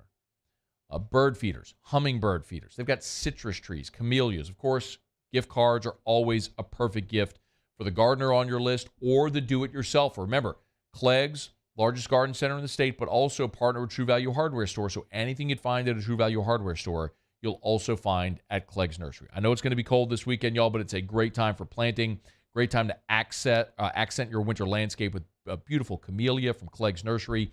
Get on by today. Any of the 4 locations. Buy local, shop local. Be sure to tell them Matt sent you in to Clegg's Nursery. Follow us on Twitter at 1045ESPN to cast your vote in the Citizens Bank and Trust poll of the day. Vote daily inside Off the Bench, anytime. Hunt and Hill. And after further review, Citizens Bank and Trust brings you the poll of the day via Twitter at 1045ESPN. Bayou Ford has $10,000 off MSRP on a new 2022 Ford F-150, plus no payments for 90 days and 2.9% APR for 72 months. All new Bayou vehicles come with a 1 million mile powertrain warranty. If you need sales or service, the crew at Bayou Ford is going to do right by you. I've been doing business with Luba for 25 years. They're dependable, trustworthy. It's just the attention to detail with our clients. Our folks have years and years of experience.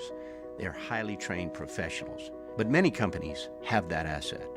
What I'd like to think makes Luba a bit different is that we use those talents in a way that truly is dedicated to serving the needs of the folks who depend on us. ServiceMaster Elite create clean, disinfected work environments. As a local business, we take pride in serving the New Orleans and Baton Rouge areas. Our cleaning protocols follow CDC and OSHA standards for healthcare settings, offices, senior living, restaurants, and industrial plants. Contact ServiceMaster Elite to get your operation ready for reopening with germ disinfection cleaning. ServiceMaster Elite, the trusted choice in professional cleaning since 1996. It's no secret. The best oysters in Baton Rouge are at Jolie Pearl Oyster Bar. Enjoy mouth-watering South Louisiana flavor and oysters from all over the country. And don't forget our nightly drink specials.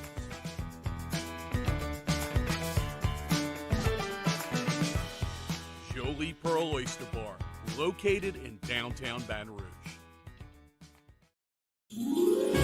Winter can be magical. The Mercedes-Benz Winter Event is here, and there's no better time to check out our new Mercedes-Benz of Baton Rouge inventory. We have the vehicles that can make your holiday extraordinary. See all the latest technological features on the newest models during our Mercedes-Benz Winter Event. Shop our best of the best award-winning dealership. Visit mbobr.com. Crime has serious consequences, but anyone can make a mistake. If you find yourself in trouble with the law, know that you have rights, and it's okay to demand them. The law offices of O.C. Brown are here to protect you and your rights. Felony or misdemeanor, DUI or drug charge. No matter what crime you're accused of, you still have rights. Let the law offices of O.C. Brown uphold them. Call 225-343-1111. Your law.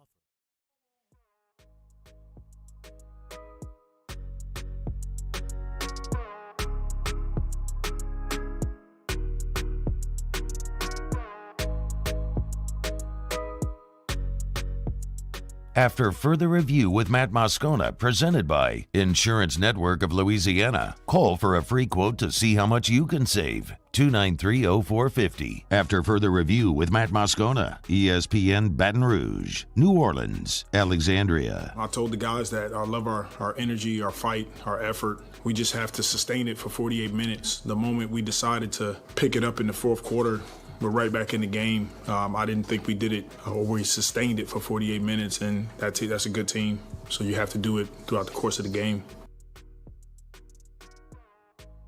Willie Green, after the Pels lose their fourth straight. Scott Kushner, good enough to join us here for a couple of minutes to talk about it. Is this what it's like to be a Tennessee fan? Man, you thought you're going to be good, but then you're not really good. Are we really good? I don't know. Is this what it's like? They dangle out the carrot just far enough, and they pull it back. Yeah, it's like being a greyhound at the track, man. It is. You can never quite catch the joy. It is. It's an 82-game season, man. Like I don't find there to be a whole lot to really worry about with this group right now. I understand people will panic because they don't like losing, and they, especially, losing streaks are never good. But I think this team is a 50-win team before, and they're a 50-win team now. They just, have hit kind of a tough spot in the schedule. Okay, how much? And it's odd to say this because look, they were dealing with injuries when they were winning 7 in a row. How much do the injuries have to play with what's happened over these last 4 games? I mean, they certainly don't help. They cut away at your depth more than anything. And this is a deep team, but at some point you need somebody who can go out and get a bucket. And they are clearly, I think teams have just learned, hey, we're just going to surround Zion Williamson and not give him the bucket that he wants to get. And so when you don't have anybody that can really make him pay, with the exception, when CJ McCollum gets hot and things like that, but you just kind of lack options and you lack some depth. And when those role players are not on fire the way that they were during most of that winning streak, it becomes really challenging. So in that regard, that's where the injuries come up more than anything. But I don't think that's really an excuse. I think they just played 3 teams that are really bad matchups. And they probably should have won one of those games in Utah. And the other 2, I kind of completely understand. Yeah. So when you look at the season in total right now, before we look ahead, because there's a really nice, winnable stretch coming ahead for this team right now. Assess this team right now at this point in the schedule. Now, they're 30. They're 18 and 12. They're 30 games in. I think that's where you want to be. I think they're right about where you'd like to see them. The biggest disappointment of this year has been that Brandon Ingram has missed so many games, and that the big 3 have just not played together hardly at all. I think they've played 7 games, maybe less, with them actually all together on the floor. That's going to be the hardest part is this team will only go as far as those 3 guys are going to carry them. You might hit some hot streaks in the regular season because of a Jose Alvarado and Najee Marshall, where you saw that stretch of a different hero every night. That is not going to happen in the playoffs. You need those 3 guys to do the job, and they're going to play their best if they get some time together. And right now, this Brandon Ingram thing is just kind of lingering over them. So I would say that is the big drawback, but they're playing well enough that they feel like a lock playoff team, to be honest. Things can happen and that can change, but they seem like a team that should get home court advantage in the first round. Do you have a I'm going to come back to that in a second. BI update, what do we know? They're saying how, I think Willie Green, he might have just let it slip, but he said last night the words week to week rather than day to day, which is concerning. It's more concerning because it's a bruised toe. That is not something that you expect to keep somebody out for a month, and we're coming up on a month. I mean, he's missed, I think, 11 games in a row. I think 26 days now by the time they actually tip off the next game. It is not – it's just weird. And more than anything, it's strange because it's not a broken anything. There's no tear. It's just a bruise. So it doesn't feel like it's even manageable. Like, you can't have surgery on a bruise, I don't know what there is you can do medically. They're just kind of in a weird position, and he's obviously in pain or he wouldn't be playing. It's just a matter of pain tolerance, and that becomes a whole different question about Brandon Ingram misses a lot of games with a lot of soft tissue injuries. Is this a Brandon Ingram thing, or is this just an unfortunate, part of his body? What do you think? I don't know. I mean, it's easy to call him soft, right? We've called Anthony Davis soft for a decade, and it's all very similar. I don't want to, call it. I don't know exactly what's going on with him, and I know your big toe is a very difficult thing to plant. Yeah. And you need that to be healthy, but man, at some point, he should get the same reputation as Anthony Davis. I think it's warranted, or at least getting to that point. He's on Twitter at Scott D. Kushner. Times pick, cover the Pels. Good enough to be with us here for a couple of minutes. So, look, we could look at that stretch, and it was 2 games against Utah on the road, a game on the road against Phoenix, who was out for blood. Then you're home against the Greek freak, Giannis, and the Bucks. So that was pretty brutal. And you went 0-4 in the stretch. Look ahead. San Antonio, OKC, Indy, Minnesota, Philly. What's realistic here in this next stretch? I think they should win 80% of their games, coming up here. I think those are all winnable. I think basically every home game is one that you should be able to count as a W, with the exception of the one game against Milwaukee, the one game against Boston. There are a handful of teams that are probably, you're a significant underdog just on matchup, but everybody else at home should be a win. And they've got to start tallying wins against teams they should beat. Those Utah games were concerning. I understood the first one after 2 emotional games against Phoenix. The second one was definitely a problem, though, and they're going to need to right the ship, and I think they will. I honestly just think they have guys who play hard. More often than not, they're going to play harder than their opponent in the regular season, and a lot of times that makes up for the injuries. It makes up for any strategic issues, any of those kinds of things. I just think this team is going to continue to bring energy every single night, and that is really paramount when it comes to a team in the position that they're in. I want to go back and ask you about Zion, because you said something earlier that Milwaukee basically just surrounded him and refused to let him get his shot. It feels like a lot of teams have tried to do that. And again, I'm not your X and O guy, right? Like, I'm not sitting here with a little dry erase board, a whiteboard, drawing out plays or anything. It feels like a lot of teams have tried to do that, and no one's really been able to do it successfully. So why did it work for Milwaukee? If you've got a big like they have, when you include Lopez and then obviously Giannis, it changes the whole calculus. Like, Phoenix doesn't really have that guy. DeAndre Ayton is a solid defensive big, but he ain't that. And the front line, and you saw Utah both times. All 3 games against Utah were trouble because they have a monster like Walker Kessler who's just jamming up the lane, and that makes it a little bit harder. There are not a lot of great centers in the league, and it is especially defensive centers, and so it doesn't come up all that often, and it's kind of why Phoenix is a good matchup for them, because they don't have that guy really, and they put up a lot of points against Phoenix. They just allowed Devin Booker to score 60 on the other end, which is it's hard to overcome that. But I do think teams are going to key in on Zion. They're going to keep forcing him to make the right play, which he did last night. He kept kicking it out to Herb Jones and Najee Marshall.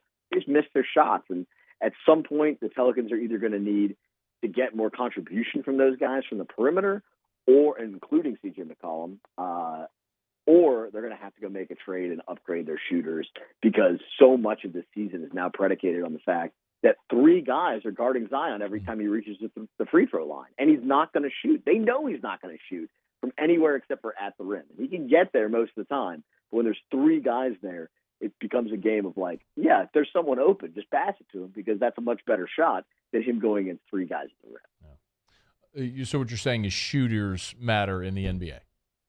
That is accurate. That is, you know what, Matt? Words I just said, take those out and just insert that sentence. That would be, that actually makes more sense. That's great for Twitter, not great for talk radio, where you must be very expansive in your vocabulary. 3 hours is a long time to talk, which is why we invite wordsmiths like our friend Scott Kushner here with the Times pick. He's on Twitter at Scott D. Kushner. Hey, give me your feeling on the Orange Bowl. I mean, Tennessee's playing without their receivers. I think that's like such a big part of their team. So yes. I don't feel great about it. But, I can't believe they're there. If you would have told me before the season they'd be playing the Orange Bowl and Tulane would be playing in the Cotton Bowl, I'd have, given you a drug test. But, hey, here we are. The whole if you had told me before the season thing, well, I get it. Same thing with LSU fans, right? If you told us before the season you'd win the West and beat Bama, yeah, but then you lose to A&M, and then it's really, really kind of sucky. And so then go ahead. A difference, though, Matt. Okay. LSU is like a premier program with national championships. Tennessee's been bad for 20 years. Tulane's been bad for 70 years. Yeah. So it's the perspective of it is different. That South Carolina loss was horrible. There's no excuse for that. Yeah. But it was still a very good season. I think everybody feels a lot better right now than they felt in any December in a long time in Knoxville. Spencer Rattler. Wow. I mean, just didn't see it coming there, friend. I didn't see it coming. I can promise you who didn't see it coming was sitting in their living room in Metairie, Louisiana. Hey, is on the floor. Hendon Hooker coming to the Saints? Dude, I think that's I think he'd be really good. I love it. I think he'd be a really nice fit. I'm biased. Tennessee players seem to work out well here.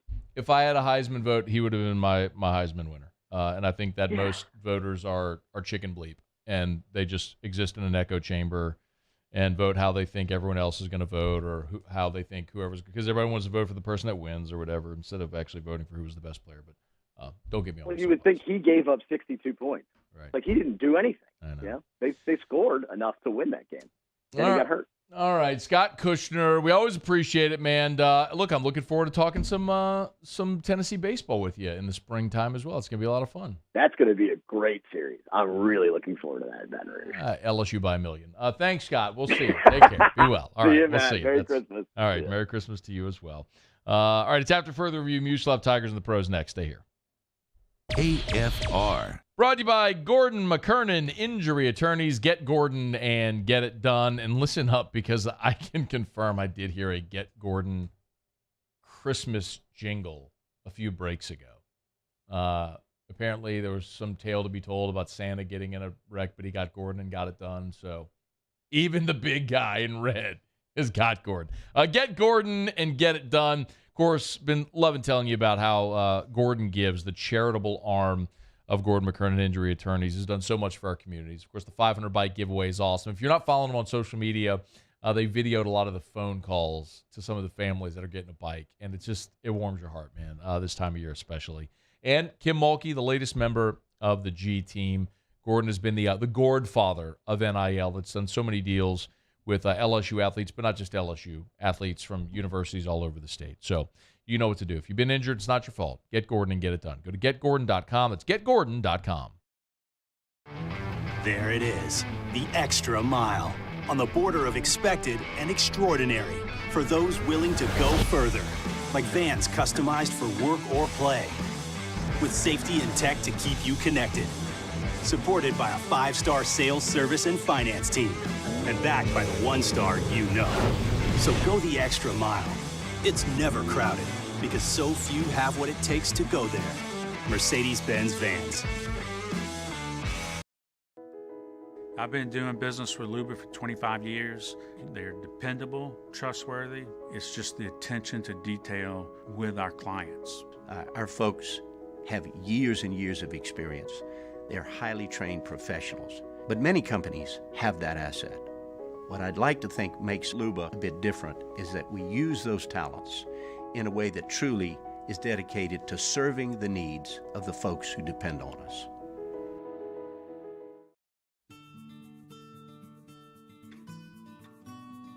This is a house call. This is a follow-up appointment. This is a diabetes checkup. This isn't just more convenient care, it's more advanced care. This is innovating healthcare at Louisiana's #1 hospital, Kushner. Gulf Coast Office Products is a nationally recognized Savin office equipment dealer based right here in Louisiana. Over 100 employees strong, Gulf Coast has the boots on the ground to support all vertical markets, from education, engineering, legal, and finance. With the latest in office technology, from desktop to production segment units, Gulf Coast and Savin have the perfect fit for you. Call 225-756-2644. That's 756-2644 for Gulf Coast Office Products. Oh, hey, what's up? It's Big D and Bubba, 100.7 The Tiger Morning Show. We'd love for you to join us every weekday, 4 a.m. till 9 a.m. Yeah, everything you want in a show. Country music. We got laughs. We got celebrity in-studio guests. We just need you. Join us every weekday morning, 4 a.m. to 9 a.m., right where it all started. That's right. Louisiana's country station. 100.7 The Tiger. Time doesn't stop, and the world keeps spinning. Community, culture, and communications, the powerful circle that connects us together.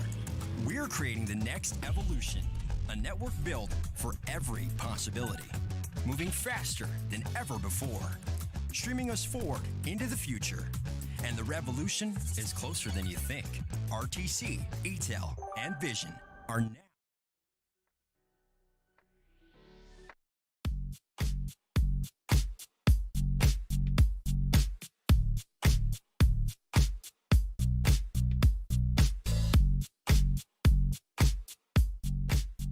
After further review with Matt Moscona, presented by Insurance Network of Louisiana, call for a free quote to see how much you can save. 293-0450. After further review with Matt Moscona, ESPN Baton Rouge, New Orleans, Alexandria.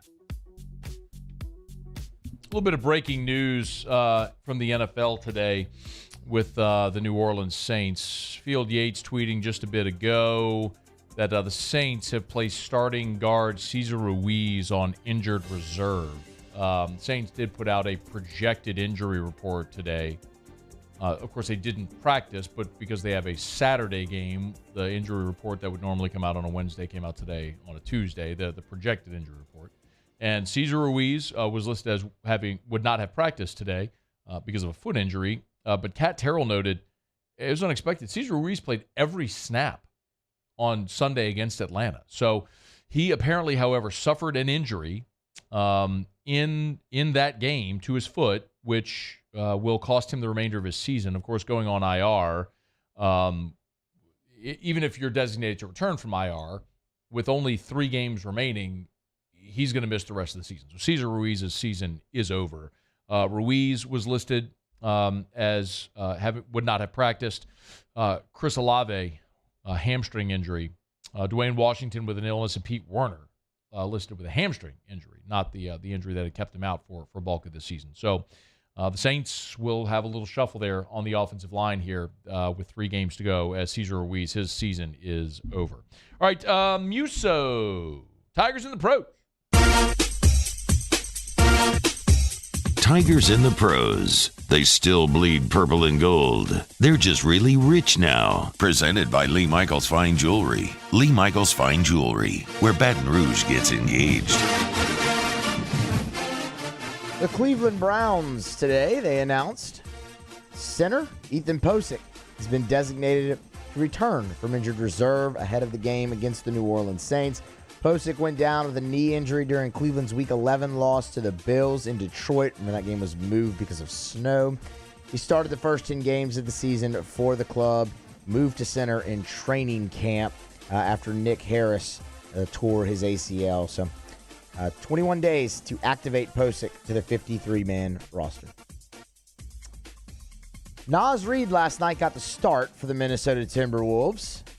Played 40 out of 48 minutes. 27 points off of 11 made baskets, 13 rebounds, so a cool double-double there for Naz. 2 steals, a block, and an assist. Our guy stuffed the stat sheet, and the Timberwolves beat the Mavs 116-106.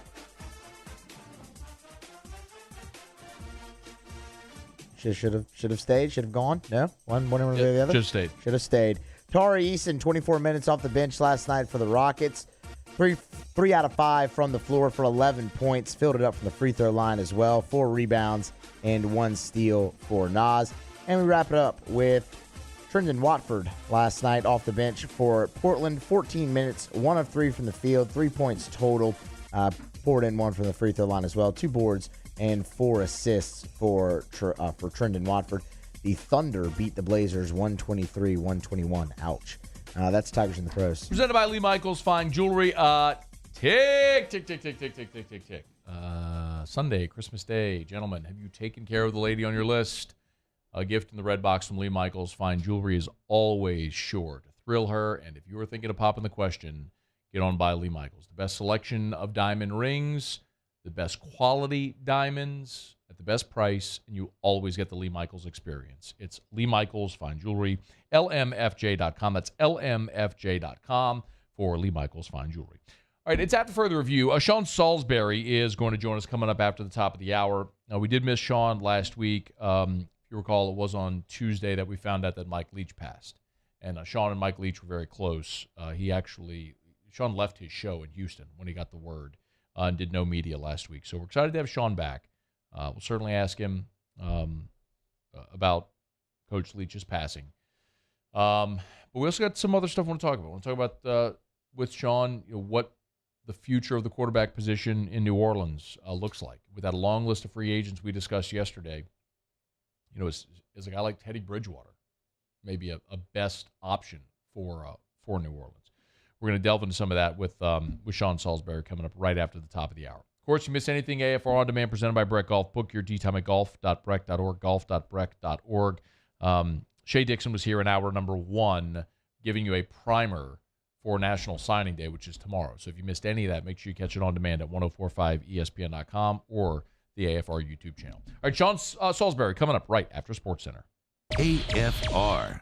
Brought to you by Relief Windows. Windows, doors, siding, reliefwindows.com. You're probably going to notice here in the next 3 to 4 days, if you have drafty windows, if you have energy-efficient replacement windows in your home like I do, because when the temperatures get down into the teens, you want energy-efficient windows that don't have costly air leaks, that are going to keep the warm air from your heater in and the cold air out. That's the energy-efficient replacement windows, which are not only great during the summer months at keeping your home cool, but during the winter months when this Arctic blast rolls through at keeping your home climate controlled as well. It's Relief Windows. 288-8138, 288-8138.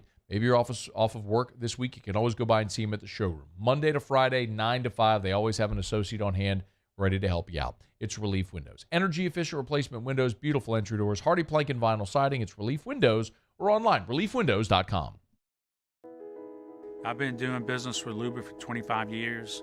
They're dependable, trustworthy. It's just the attention to detail with our clients. Our folks have years and years of experience. They're highly trained professionals, but many companies have that asset. What I'd like to think makes Luba a bit different is that we use those talents in a way that truly is dedicated to serving the needs of the folks who depend on us.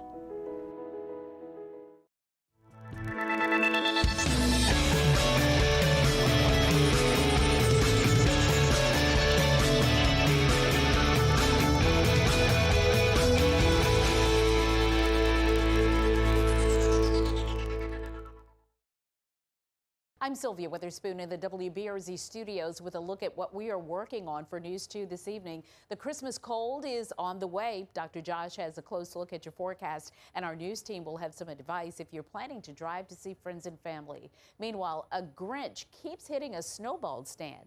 Brittany Weiss has the story of a cold-hearted crook in tonight's On Your Side segment. And a beauty shop employee critically injured during a robbery. The message from the victim's brother to the attackers. That and more tonight on WBRZ Channel 2. Louisiana.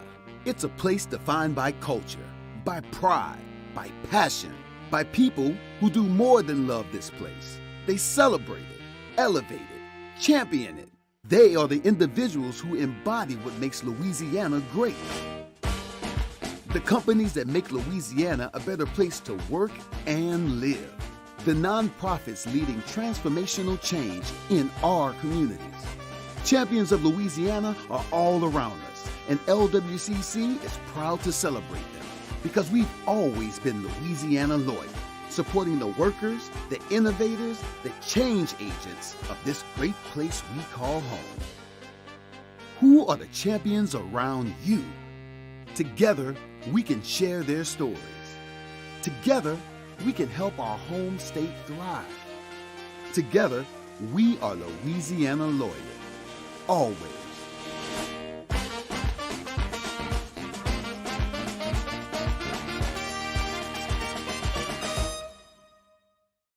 ServiceMaster Elite create clean, disinfected work environments.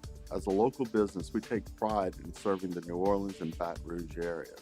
Our cleaning protocols follow CDC and OSHA standards for healthcare settings, offices, senior living, restaurants, and industrial plants. Contact Service Mastery Elite to get your operation ready for reopening with germ disinfection cleaning. Service Mastery Elite, the trusted choice in professional cleaning since 1996. All right, let's say ah. Where'd my spotlight go? Super weird, but we can take care of it. Get in and get better at Patient Plus. This is SportsCenter. I'm Christine Lisi. ESPN's Adrian Wojnarowski reports billionaire mortgage lender Matt Ishbia is finalizing a purchase of the NBA's Phoenix Suns and WNBA's Phoenix Mercury for a record price of $4 billion. The deal will end the tumultuous tenure of owner Robert Sarver. Eagles coach Nick Sirianni today confirming that quarterback Jalen Hurts has a sprained right shoulder, but is not ruling him out Saturday against the Cowboys. Ultimately, the Eagles will keep Hurts' safety in mind, but they would like him to return before the postseason begins, explains ESPN's Dan Graziano. The hope would be to get him back in Week 18 so he doesn't go into the playoff matchup cold, because that's 5 weeks from now, assuming they get the bye. But right now, it's about getting him healthy and making sure this is not something that sets him back long term. You don't want him to show up in the playoffs and not be 100%. The Jets will start quarterback Zach Wilson against the Jaguars Thursday night. Mike White has still not been cleared for contact. Baseball, a week after the Giants agree with shortstop Carlos Correa on a 13-year, $350 million contract, the team postponed today's introductory news conference over a medical concern. ESPN Radio is presented by Progressive Insurance. Progressive makes bundling easy and affordable. Get a multi-policy discount by combining your motorcycle, RV, boat, ATV, and more. All your protection in one place. Bundle and save at Progressive.com. Matt Moscona. I'm very important. After further review. Say it one more time. After further review with Matt Moscona. And here we go. ESPN Baton Rouge, New Orleans, Alexandria. Live from the Mercedes-Benz of Baton Rouge studios. Let's ride.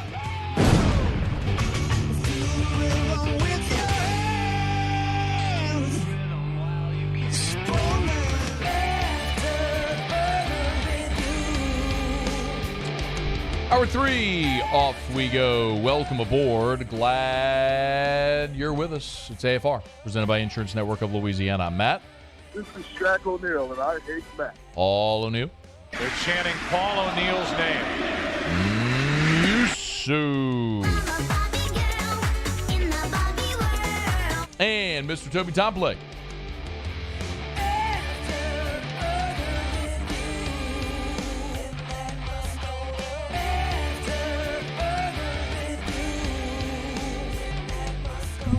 All right, we're here. Glad you are as well. 5 o'clock quitting time. Glad you are driving home with us.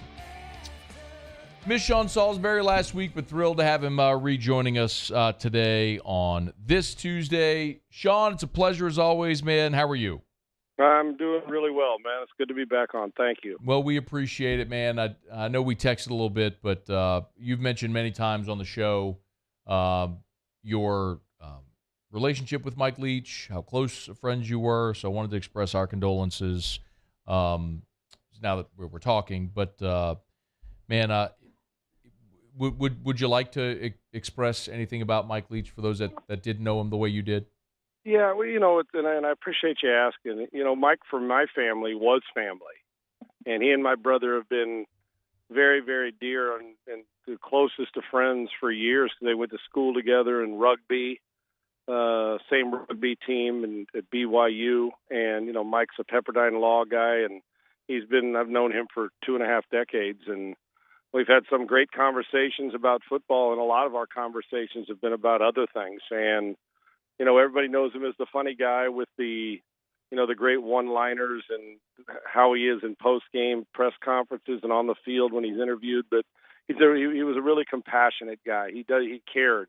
And probably a lot more sensitive than he'd ever let on, and that's a good thing. It's okay to be sensitive, and although Mike didn't show it much, and sensitive in a good way for other people and compassion. And I probably, I talk to Mike pretty often, but I'm sure glad that I was able to go and fly, because I questioned if I wanted to go. It's Starkville, Mississippi over the summer. We get busy, and I said, I was almost to the point where I said, Mike, I'll catch you in the fall.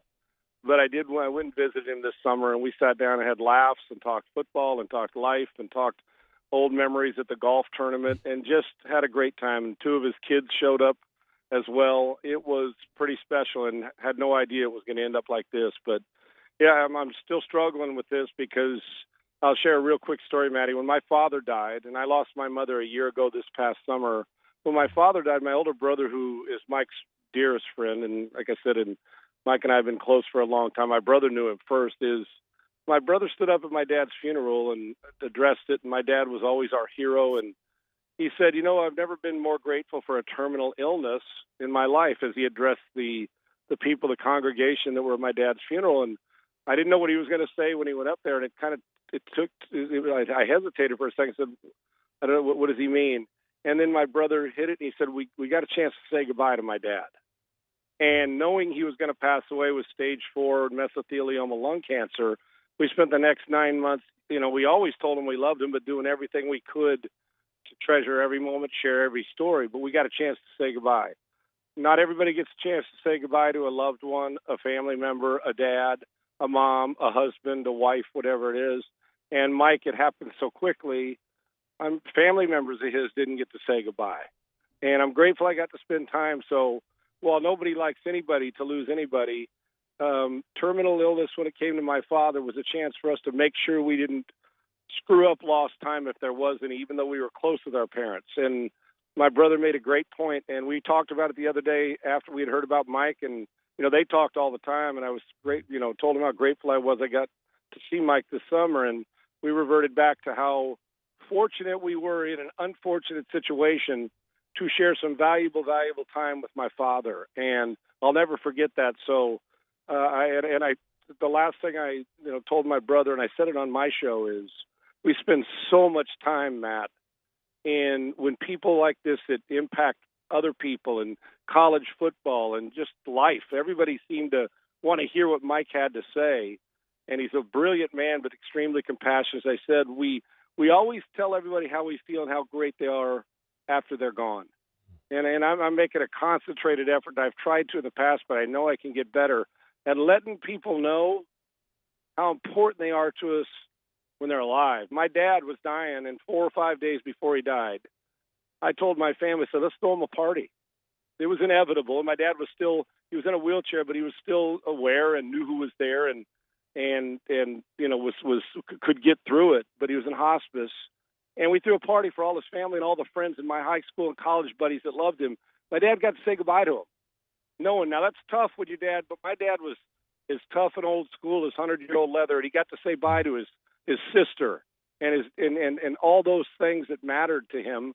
He was one of 9 kids, so I think it's important, lessons to be learned, and I know it's not football talk and all that, but lessons to be learned to let the people that we care about, let them know how we feel about them while they're alive so we get a chance to express it. And I think Mike knew how I felt about him.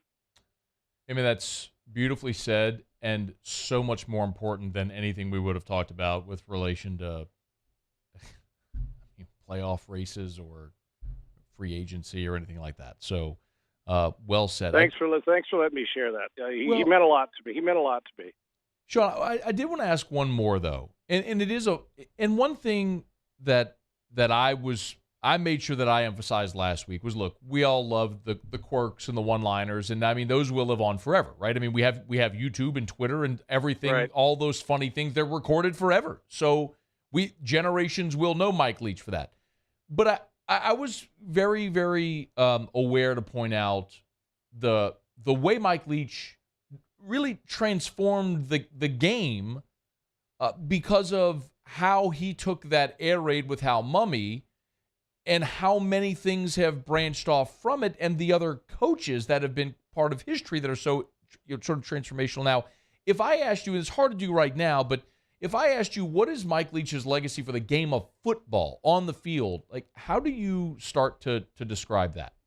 I think it's a phenomenal point by you and a great question. I've mulled it over. I was fortunate last weekend. The timing of losing Mike sucked for all of us, and it's never a good time, right, when you lose somebody. I was fortunate. I was in the U.S. Army High School All-American game. It was in Dallas, in Frisco, Texas, at Jerry's at the Star last week. All week long, I was fortunate that I was the offensive coordinator for the Black Squad, which was Houston Nutt, former Arkansas Ole Miss coach, his team, and Scott Frost was the head coach of the other team, and I was the offensive coordinator. And there was 100 years of coaching experience on that staff, on both of them combined, 100-plus years. And to be able to call the plays, and a little sidebar, we won, so I kid Scott Frost, say, I got you, buddy. I 1-0 against you, and we joke. But we won the game, and it was an honor to be able to call plays in my offense that I installed, and we had less than a week to do it.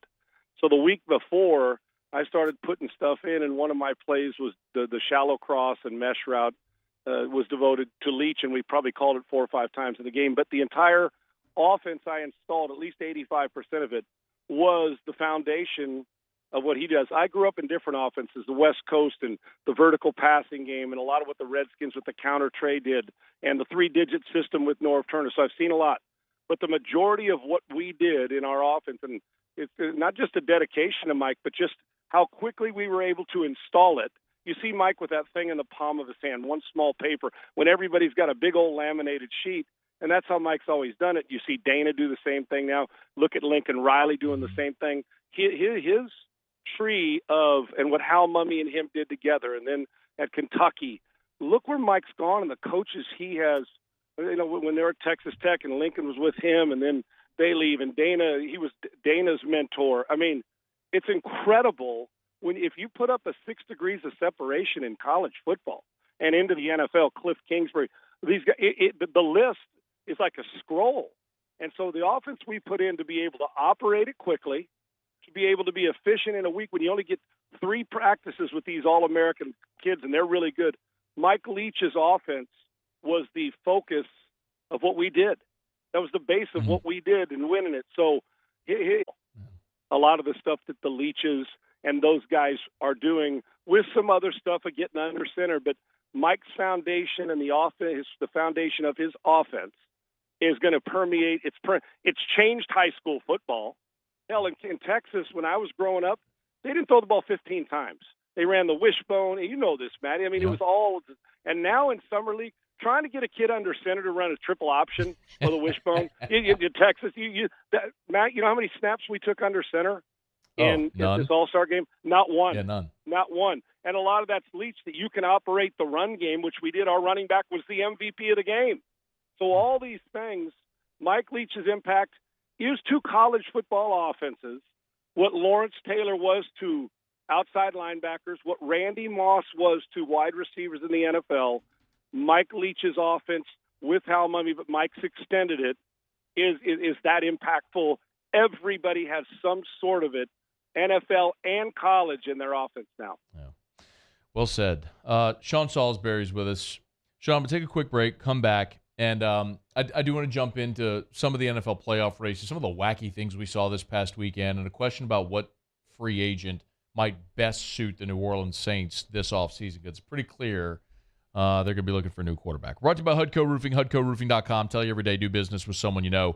That's us, HUDCO Roofing, HUDCORoofing.com. Commercial or residential. Y'all, the rain the past, certainly yesterday, the deluge, just our phones have been ringing off the hook, and the web submissions as well. If you got a leak, if you think you might have a problem, let us come check it out. It's always better to find out that you got roof damage by an inspection before it rains when you got water in the house. So give us a shout. In Baton Rouge, 364-1007, 364-1007, 364-1007, or HUDCORoofing.com. That's HUDCORoofing.com. You can fill out the inspection form right there on the homepage. Do business with someone you know. HUDCO Roofing and HUDCORoofing.com. We'll continue with Sean Salisbury next. AFR. Gulf Coast Bank and Trust is giving our customers the power to bank anywhere, anytime during this challenging event. And we're right there with you. Our mobile banking app is a smart way to manage your money and time. Gulf Coast Bank and Trust, the bank that cares about you. Bayou Ford has $10,000 off MSRP on a new 2022 Ford F-150, plus no payments for 90 days and 2.9% APR for 72 months. All new Bayou vehicles come with a 1 million mile powertrain warranty. If you need sales or service, the crew at Bayou Ford is going to do right by you. Crime has serious consequences, but anyone can make a mistake. If you find yourself in trouble with the law, Know that you have rights, and it's okay to demand them. The law offices of O.C. Brown are here to protect you and your rights. Felony or misdemeanor, DUI or drug charge. No matter what crime you're accused of, you still have rights. Let the law offices of O.C. Brown uphold them. Call 225-343-1111. Your law firm for a lifetime. I've been doing business with Luba for 25 years. They're dependable, trustworthy. It's just the attention to detail with our clients. Our folks have years and years of experience. They're highly trained professionals. But many companies have that asset. What I'd like to think makes Luba a bit different is that we use those talents in a way that truly is dedicated to serving the needs of the folks who depend on us. It's no secret. The best oysters in Baton Rouge are at Jolie Pearl Oyster Bar. Enjoy mouth-watering South Louisiana flavor and oysters from all over the country. And don't forget our nightly drink specials.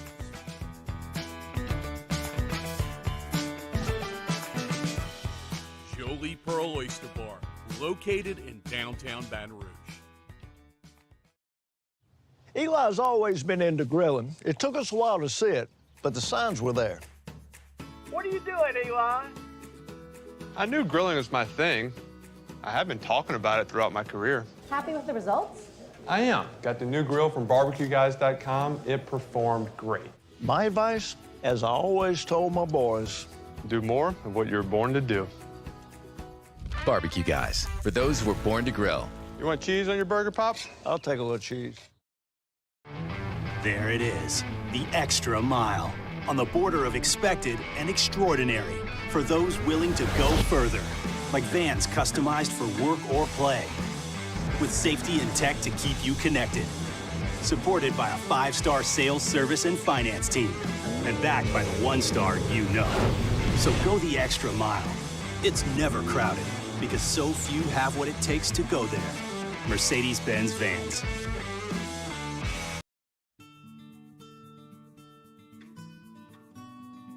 This is a house call. This is a follow-up appointment. This is a diabetes checkup. This isn't just more convenient care, it's more advanced care.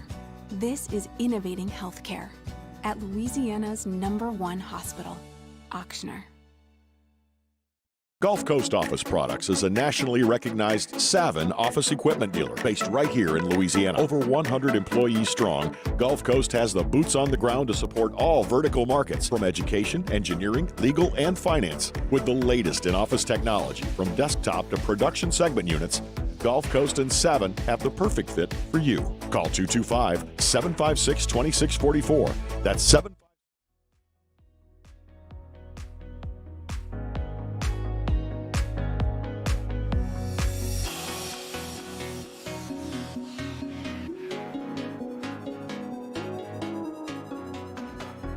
After further review with Matt Moscona, presented by Insurance Network of Louisiana. Call for a free quote to see how much you can save. 293-0450. After further review with Matt Moscona, ESPN Baton Rouge, New Orleans, Alexandria.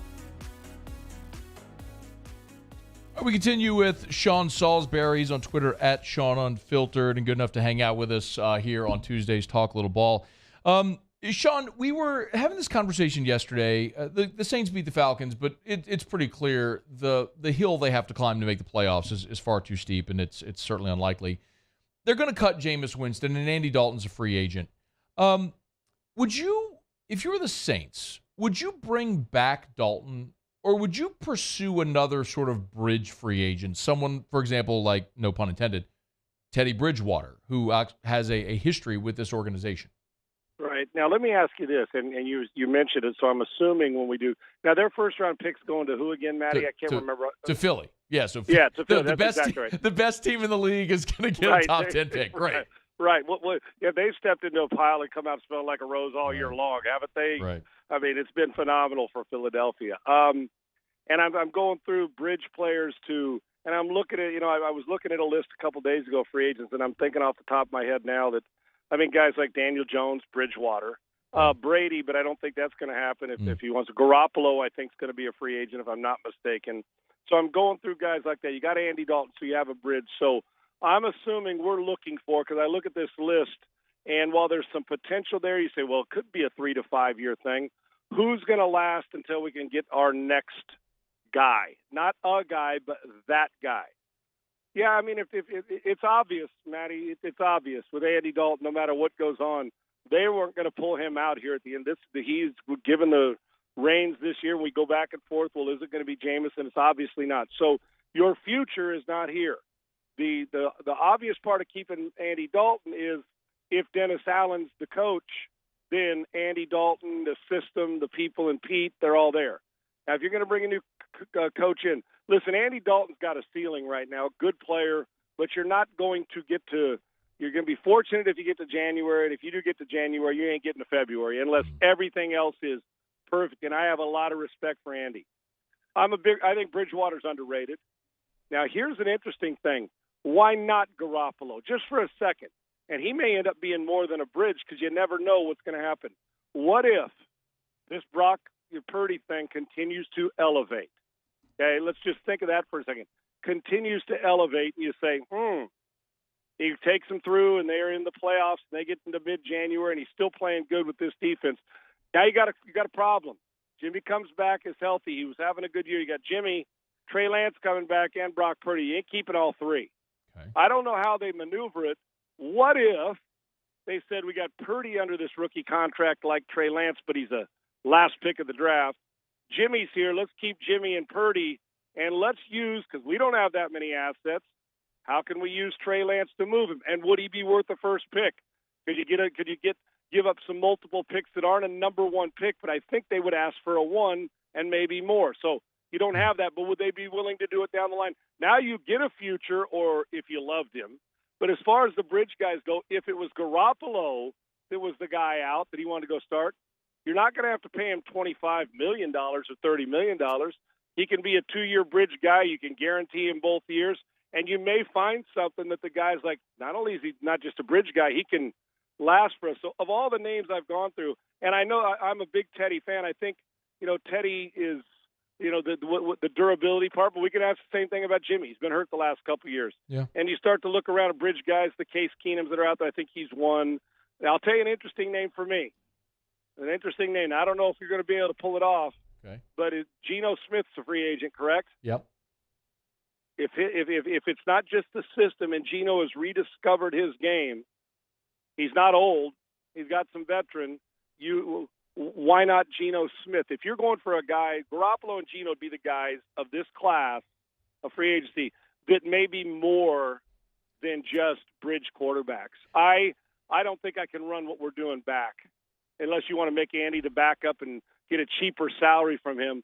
But if you want to have a chance to expand because you got good defense and you got some weapons, and this team's not – they didn't play well this year. There's another level for the current roster. You've got to upgrade the quarterback position, and those two guys both make it better.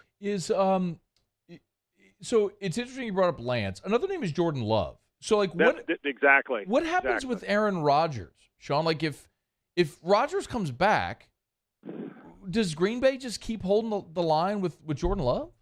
If I'm Jordan Love, it's going to get to the point, Matty, you can be a great team player. When they drafted him, I can remember as plain as day me saying, why'd they do this? He's going to sit for half a dozen years. He's not going to play. And we saw last preseason that they're starting to fall. He's made some great strides by osmosis and watching and looking and learning. But there comes a point in time where it's diminishing returns. You got to do something. So let's just say it, $50 million a year. Aaron wants to play 2 or 3 more years. Now what? Yeah. Then we're going to be what, Matty? 6 years into his career, 7, whatever it is, and he hadn't taken and he hadn't played but a game. What was that, against Kansas City or something? So those two guys are interesting. Now, the 49ers have got a little bit of a look. You got to say to yourself, well, did we force Trey Lance into this and we gave up a lot to get him, but our offense is moving the same or better with the other two guys in Jimmy and Purdy. So that's an interesting one. With Love, it's still and you may be able to get him cheaper because it was a year earlier. And you're not – it's kind of the out of sight, out of mind. He's good. But with the Jordan Love situation, it's almost to the point where if you're just saying you're going to move on and restart this, do you trade Aaron to the Raiders or somewhere else if he wants to go? But if he's going to finish this out, Jordan Love's still not going to see the field.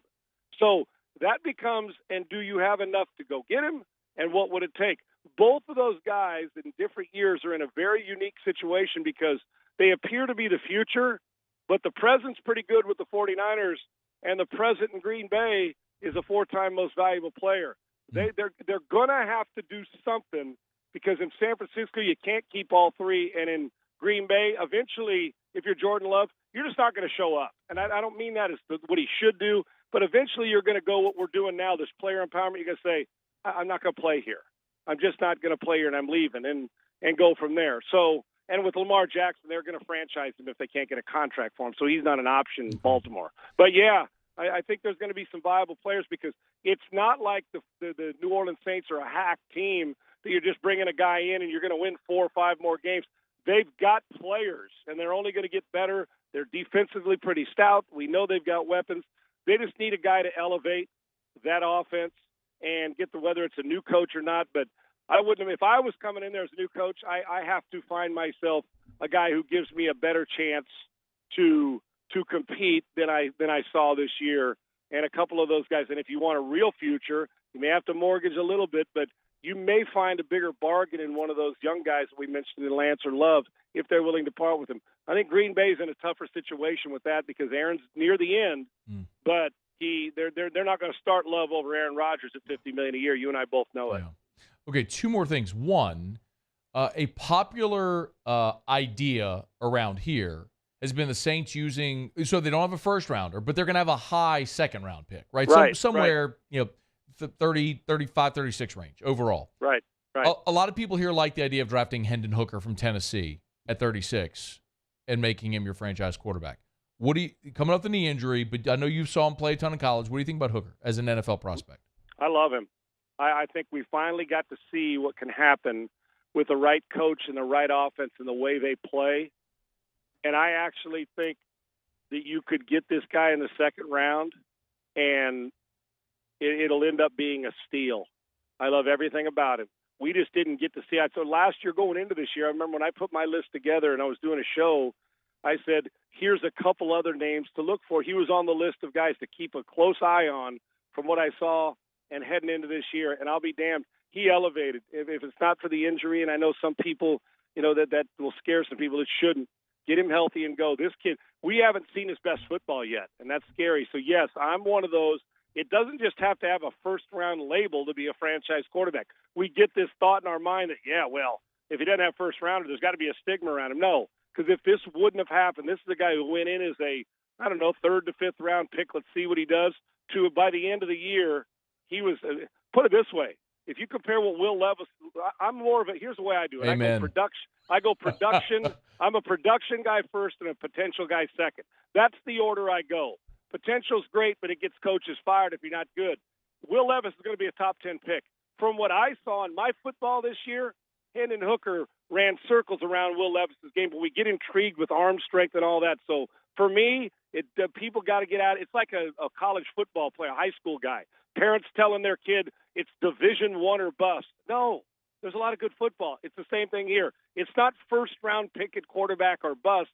I'm telling you, Hendon Hooker will prove if he's drafted in the 2nd or 3rd round that he's better than some guy that's going to be drafted in the 1st at his same position. I love the kid, and I was bummed for him down the stretch that happened. Yeah, me too. Hey, before you go, Saints are going to face Deshaun Watson, another guy you know a lot about. Haven't seen him there in Houston all those years. They're going to face him this weekend in Cleveland. Short week, a Saturday game. Short week for the Saints, full week for Cleveland. Going to be cold up there. What do you think about the Saints at the Browns? Saints got to win, basically, to keep their slim playoff hopes alive. What do you think? Yeah, I think that what you have now with this situation is Deshaun now going on his 3rd game now where he can start to pick up the tempo a little bit, or 4th game, should I say, where he's starting to get a little rhythm He's not going to be the Deshaun we saw yet. It's going to take a minute while he continues to adapt to Stefanski and all that. But what it does give you now to have to defend is a guy who can beat you with his legs on the edge, who should be another week involved in the offense and understanding how to get to the right play. And you know they can run it. So if Deshaun continues to advance, you're dealing with a guy that can beat you with his arm. Now they can beat you more than one way. But it all starts right now is protect your quarterback.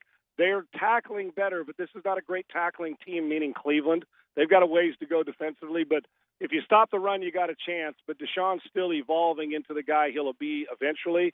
You're not going to get his best, but I would prepare as if Deshaun Watson is going to throw it 25 to 30 times, and you're going to get a better version than you've seen the last couple, 2-3 weeks. He is Sean Salisbury on Twitter at Sean Unfiltered. Man, you're the best. We always appreciate your time on these Tuesdays, man. Be well.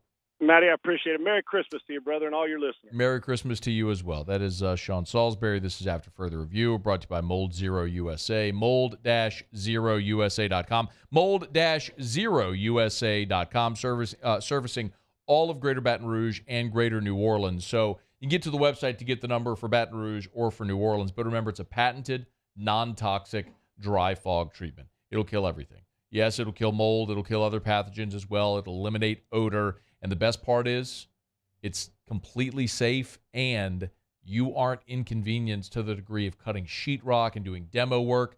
They spray the fog.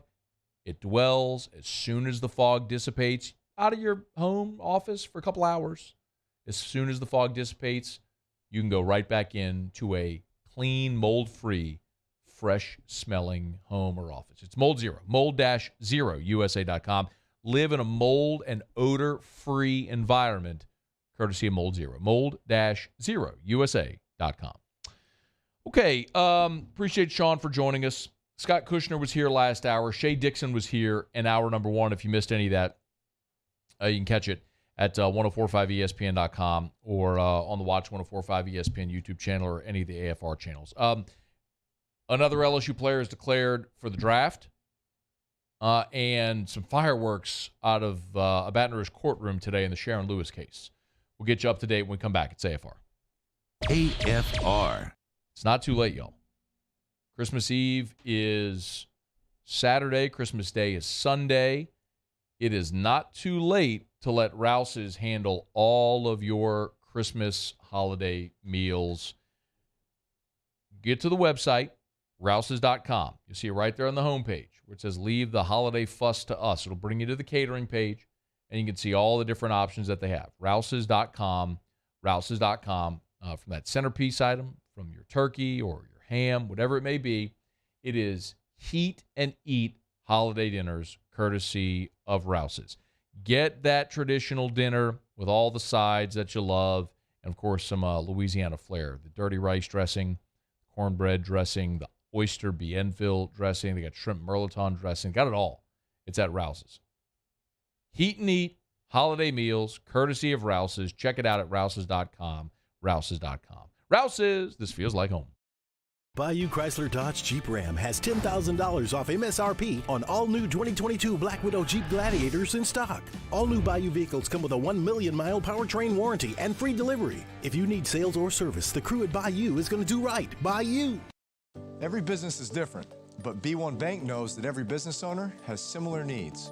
From streamlining accounts receivables to maintaining access to working capital, a trusted bank is your best asset for staying on top of day-to-day finances and planning for future business growth. At B1 Bank, I know I have access to commercial banking experts who care about the needs of my business and can guide me to accomplish my goals. B1 Bank knows that managing your business isn't simple, but they can help you make it uncomplicated.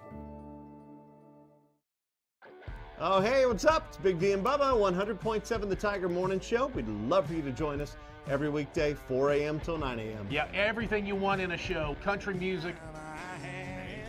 We got laughs. We got celebrity in-studio guests. We just need you. Join us every weekday morning, 4 a.m. to 9 a.m., right where it all started. That's right. Louisiana's country station, 100.7 The Tiger. I've been doing business with Luba for 25 years.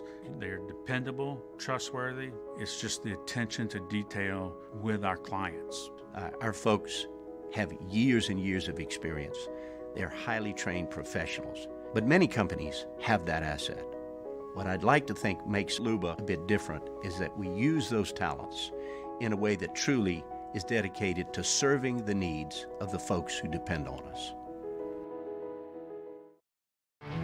There it is, the extra mile, on the border of expected and extraordinary for those willing to go further, like vans customized for work or play, with safety and tech to keep you connected, supported by a 5-star sales, service, and finance team, and backed by the 1-star you know. So go the extra mile. It's never crowded, because so few have what it takes to go there. Mercedes-Benz Vans. Time doesn't stop, and the world keeps spinning. Community, culture, and communications, the powerful circle that connects us together. We're creating the next evolution, a network built for every possibility, moving faster than ever before, streaming us forward into the future. And the revolution is closer than you think. RTC, ETEL, and Vision are now Rev. New name, same company. Le posso offrire un caffè? Le posso offrire un caffè? Andiamo insieme da me, non c'è.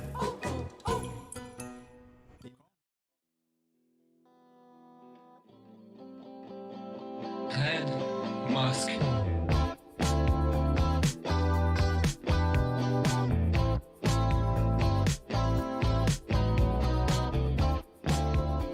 After further review with Matt Moscona, presented by Insurance Network of Louisiana, call for a free quote to see how much you can save. 293-0450. After further review with Matt Moscona, ESPN Baton Rouge, New Orleans, Alexandria. Another player has entered the NFL draft, declared for the draft. We'll get to that in a quick second. Last hour, we told you we had an update from the Sharon Lewis trial. There were attorneys from Sharon Lewis sued damn near everybody. And on Monday, this was according to the Advocate, 7 of the 13 allegations she brought against Les Miles and board of supervisors, the university, and a lot of other administrators were dismissed. 7 of the 13. The hearings were continued today in the 19th JDC. And I've been told this isn't, I'm not breaking news or anything. I mean, this is public record. It happened in a courtroom today. Judge Tim Kelly dismissed all of the RICO claims. Remember, she had brought racketeering charges against LSU. The judge dismissed all of the RICO claims at the 19th JDC today. And additionally, Sharon Lewis and her attorneys have been sanctioned $330,000 for bringing frivolous claims against Taylor Porter attorneys.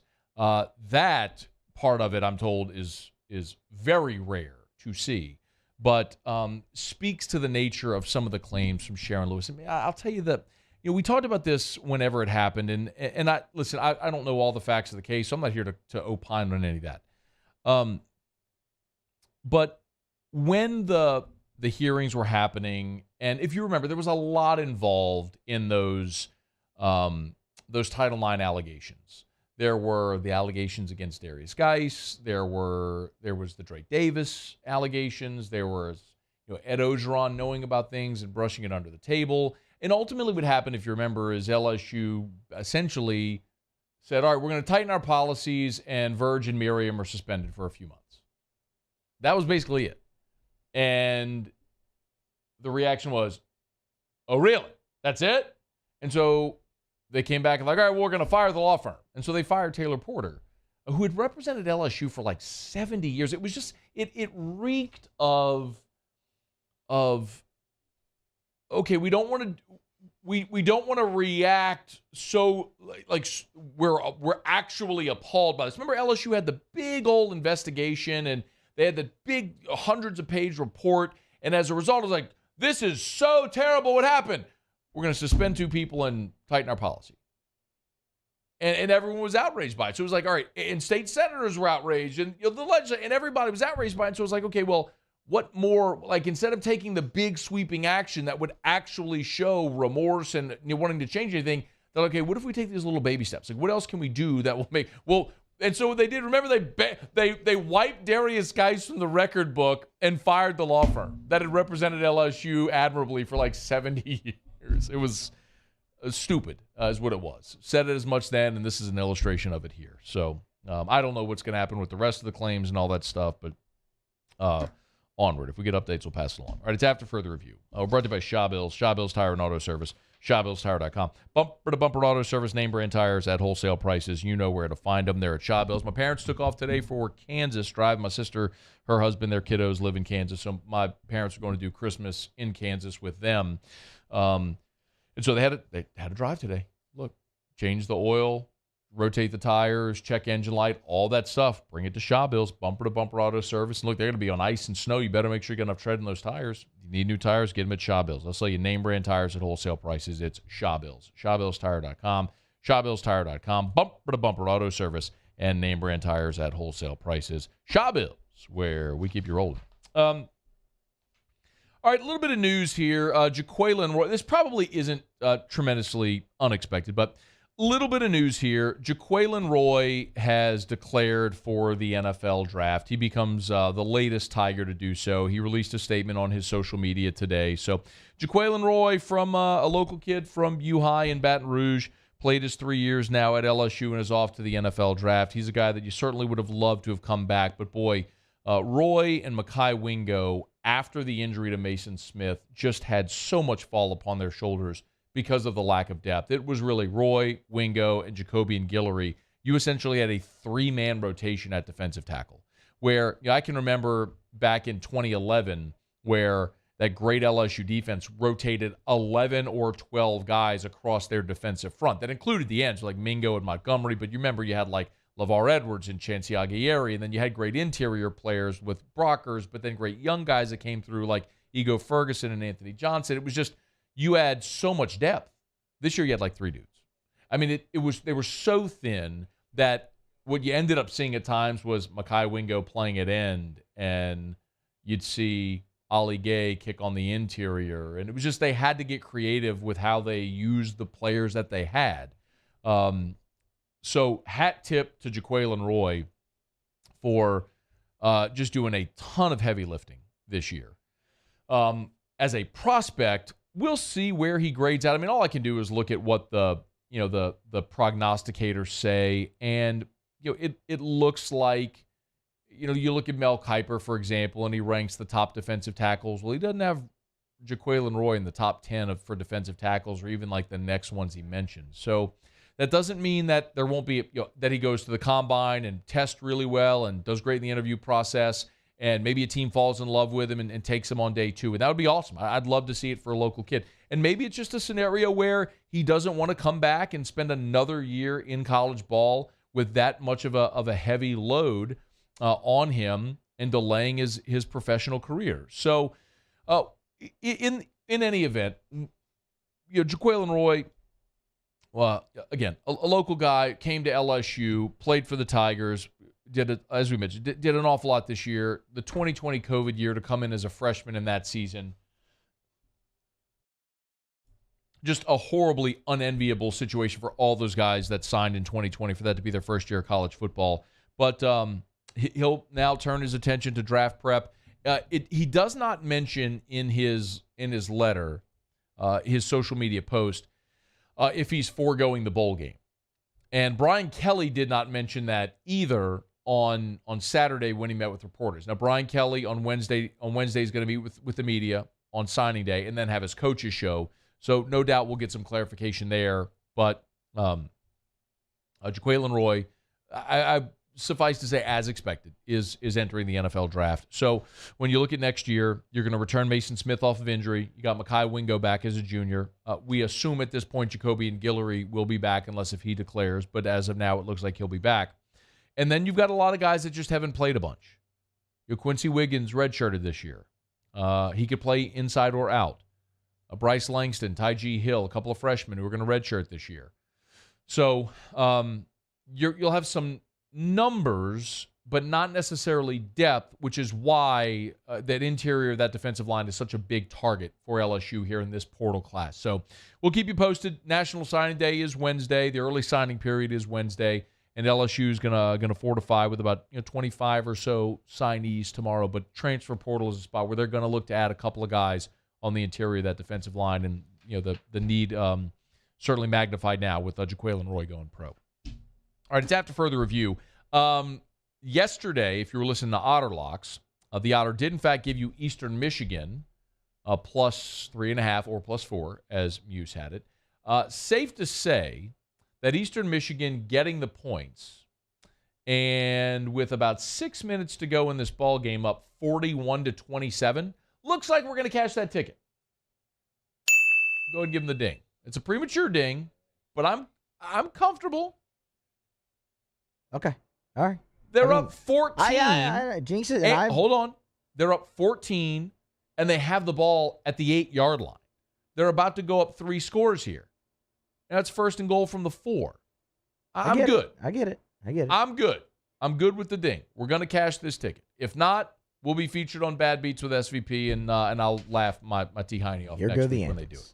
I watched it last night. It was so good. I missed it. In a span of like 5 minutes on ESPN, you had Ryan Clark making a Little Giants reference, and then he had the telestrator, and he basically just did a ball of yarn. He goes, I don't know what the hell these people doing right here. And he just like scribbled like a ball of yarn on the left side of the screen. It was hilarious. And then we went right into Bad Beats, which was awesome. Actually, one of the Bad Beats was East Tennessee State, who is LSU basketball's next opponent. And the game they lost was on an impossible, not only bad beat, but lost the game on one of those scenarios. Like a 0.7-second three-pointer from the top of the key after gagging away several possessions. Yes. Anyway. The East Tennessee State Buccaneers coming into the Maravich Center. Get hyped. All right, quick break. So all of that to say, Otter's going to give you very likely another bowl pick because we have another bowl game tonight. The Boca Raton Bowl, correct? Isn't that it tonight? It's Liberty against... It's Liberty and Toledo. I don't know. And Toledo. I'm pretty sure it's Boca Raton Bowl. We'll get a pick on Otter Locks when we come back next. Here, it's AFR. AFR. Our Tuesday shows all throughout the year brought to you by Insurance Network of Louisiana. Better coverage for less money, 293-0450, 293-0450, or lainsurance.net. Hey, look, it's Christmas time. This is a time when a lot of people sometimes extend themselves financially, right? Got to buy gifts, family, all that sort of stuff. It's a tough time financially for a lot of people. So a lot of times about this time of year, you're looking for some type of financial relief. How can you get it? Well, you either find a way to make more money or save money. How about looking at your insurance? We all have to buy insurance every month. We all spend money on homeowners insurance, auto insurance. If you have kids, you're buying multiple cars, all that sort of stuff. Insurance Network of Louisiana shops independently for free to find you better coverage for less money. It's that simple. They'll use their relationships to shop to see if they can get you better coverage than you currently have and to save you money on your insurance every single month. Give them a call, 293-0450, or online, lainsurance.net. My dad just really enjoyed his life, and he enjoyed smoking cigars and thought he was invincible. My stepdad quit smoking, and he really felt like he was in the clear. Sorry. I wish they would have been screened annually. It's not just you affect, it's your entire family. For more information on Ochsner's free smoking cessation program and to see if you qualify for early lung screenings, visit ochsner.org/quit. Bayou Ford has $10,000 off MSRP on a new 2022 Ford F-150, plus no payments for 90 days and 2.9% APR for 72 months. All new Bayou vehicles come with a 1 million mile powertrain warranty. If you need sales or service, the crew at Bayou Ford is going to do right by you. Want more customers? Running Boards Marketing can help you get their attention. Imagine your brand's message on a giant LED billboard truck that can't be skipped and is nearly impossible to ignore. Running Boards Marketing is the leader in effective and affordable advertising on digital mobile billboards, which are 2 times more effective than traditional billboards. With a 97% recall rate, you'll leave a lasting impression with your customers. Visit us online at runningboardsmarketing.com so we can drive your message to where the people are.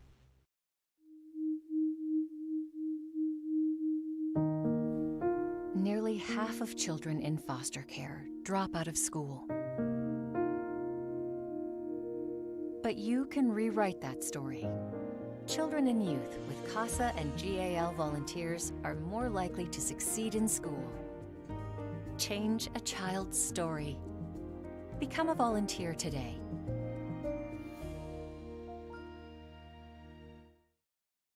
Louisiana. It's a place defined by culture, by pride, by passion, by people who do more than love this place. They celebrate it, elevate it, champion it. They are the individuals who embody what makes Louisiana great. The companies that make Louisiana a better place to work and live. The nonprofits leading transformational change in our communities. Champions of Louisiana are all around us, and LWCC is proud to celebrate them because we've always been Louisiana loyal, supporting the workers, the innovators, the change agents of this great place we call home. Who are the champions around you? Together, we can share their stories.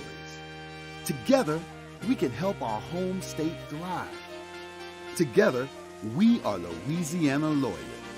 Always.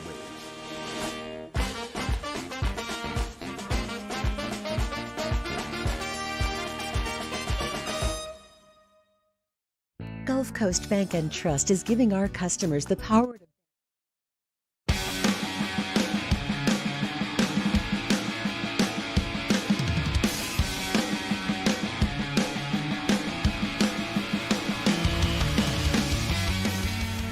After further review with Matt Moscona, presented by Insurance Network of Louisiana. Call for a free quote to see how much you can save. 293-0450. After further review with Matt Moscona, ESPN Baton Rouge, New Orleans, Alexandria. Down the stretch, we come final segment here on a Tuesday edition of AFR, presented by Insurance Network of Louisiana. One thing left to do, find out we're betting on tonight. Time for Otter Locks. Otter Locks, presented by Lofton Staffing Services. At Lofton, we put people to work. Call us today at 924-0200 or go to lofton.jobs. So we turn to the one and only, the incomparable, the often incomprehensible, the Ott father himself, Jimmy Ott. Otter, how are you?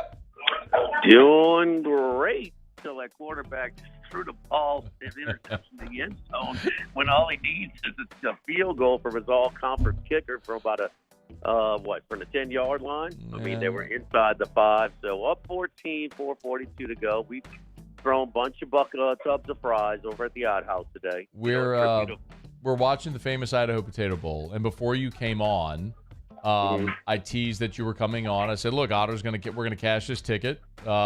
Eastern Michigan, they're up 14. They're at the 8-yard line. Oh, look, first and goal from the 4, up 14."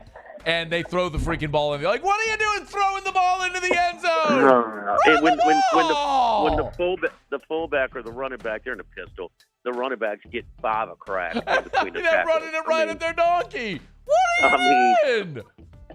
Don't make this more complicated than it has to be. I mean, deep shot. there's a reason. Okay, good. There's a reason they haven't won a bowl game since the 80s. Musa said there, and that's why you're Eastern Michigan. It's like, that's kind of true. That's why you are where you are. That's right. Yeah, right. There were the Hurons back then. They are the Eagles now. So, I just want a tub of fries. I do love the commercial where my man's got the whole jacuzzi full of mashed potatoes. So, love that. Okay, what do we got tonight? All right, Toledo, the MAC champion against Liberty. Liberty, man, they start out great, 8-1, and then for the, the one a little bit of hangover after beating Arkansas in Fayetteville, but also the distractions for Hugh Freeze and the connections with Auburn there. They lost 36-33 to Connecticut. They lost 23-22 to Virginia Tech, and as a 21-point favorite, they got beat 49-14 by New Mexico State. Kind of laid down for Hugh Freeze. Toledo is 0-4 in their last 4 bowl games. For Liberty is 3-0, straight up and against the spread. The other thing is that Liberty played 8 bowl teams. 3 of those 8 were Power 5. And there's no doubt that they have played the tougher schedule in this when they're more battle tested and catching points tonight. promote Liberty to regain their focus tonight after Hugh Freeze. That thing is settled. He has moved on. I'm taking Liberty. The Flames. The Jerry 1 Falwell minute Flames. remaining. I'm a little surprised there, Otter. I thought you'd be going Toledo playing the Who Wants to Be There angle after Liberty lost their coach. But, man, let's go. Let's ride the Flames. Man, you've been on fire with all the ball games so far. Let's keep it rolling tonight. Anything else in the NBA? Anything else tonight, college basketball? Nothing tomorrow. We got a strong opinion. Double play. About in total tomorrow on Western Kentucky and South Alabama. Okay. The R&L Carriers New Orleans Bowl. Okay. Looking forward to it. All right, Otter, where are you? With Burnside salad. I was over Go here. get you a Dalrymple salad tonight over at Mike Anderson. Yes, indeed. Mike Anderson's Oyster Night, half off, oysters and a half shell, 5 to 9 p.m. tonight. Love it, man. Have a great show. Thanks, Otter. Thank you, Matt. All right, Game Time with Jimmy Ott follows us in Baton Rouge. If you're not in Baton Rouge, online at 1045ESPN.com. Muse, Paulie, thanks. See y'all tomorrow. AFR. Getting on down the road, remind you about Michelli Weighing and Measurement. You know where to find them, Michelli.com, Michelli.com. Right there, online, Michelli.com, or any of their 29 locations across 11 different states, from sea to shining sea. They've grown into our nation's largest distributor of scales, located in their primary corporate office in New Orleans, in Harahan, right there. And they've been your partner for weighing and measurement services since 1947. Michelli Weighing and Measurement. Whatever service you need, they got. Check them out. They're an ISO 17025 accredited laboratory. Whatever service it might be that you're looking for. Calibration, preventative maintenance, weighing systems, installation, equipment repair, on-site. They can do on-site calibration. They can bring it to their lab, mobile labs as well. It's all there, Michelli Weighing and Measurement. Check them out and apply online at Michelli.com. It's Michelli Weighing and Measurement. Online, Michelli.com. I've been doing business with Luba for 25 years. They're dependable, trustworthy. It's just the attention to detail with our clients. Our folks have years and years of experience. They're highly trained professionals. But many companies have that asset. What I'd like to think makes Luba a bit different is that we use those talents in a way that truly is dedicated to serving the needs of the folks who depend on us. Bayou Chrysler Dodge Jeep Ram has $10,000 off MSRP on all new 2022 Black Widow Jeep Gladiators in stock. All new Bayou vehicles come with a 1 million mile powertrain warranty and free delivery. If you need sales or service, the crew at Bayou is going to do right by you. ServiceMaster Elite create clean, disinfected work environments. As a local business, we take pride in serving the New Orleans and Baton Rouge areas. Our cleaning protocols follow CDC and OSHA standards for healthcare settings, offices, senior living, restaurants, and industrial plants. Contact ServiceMaster Elite to get your operation ready for reopening with germ disinfection cleaning. ServiceMaster Elite, the trusted choice in professional cleaning since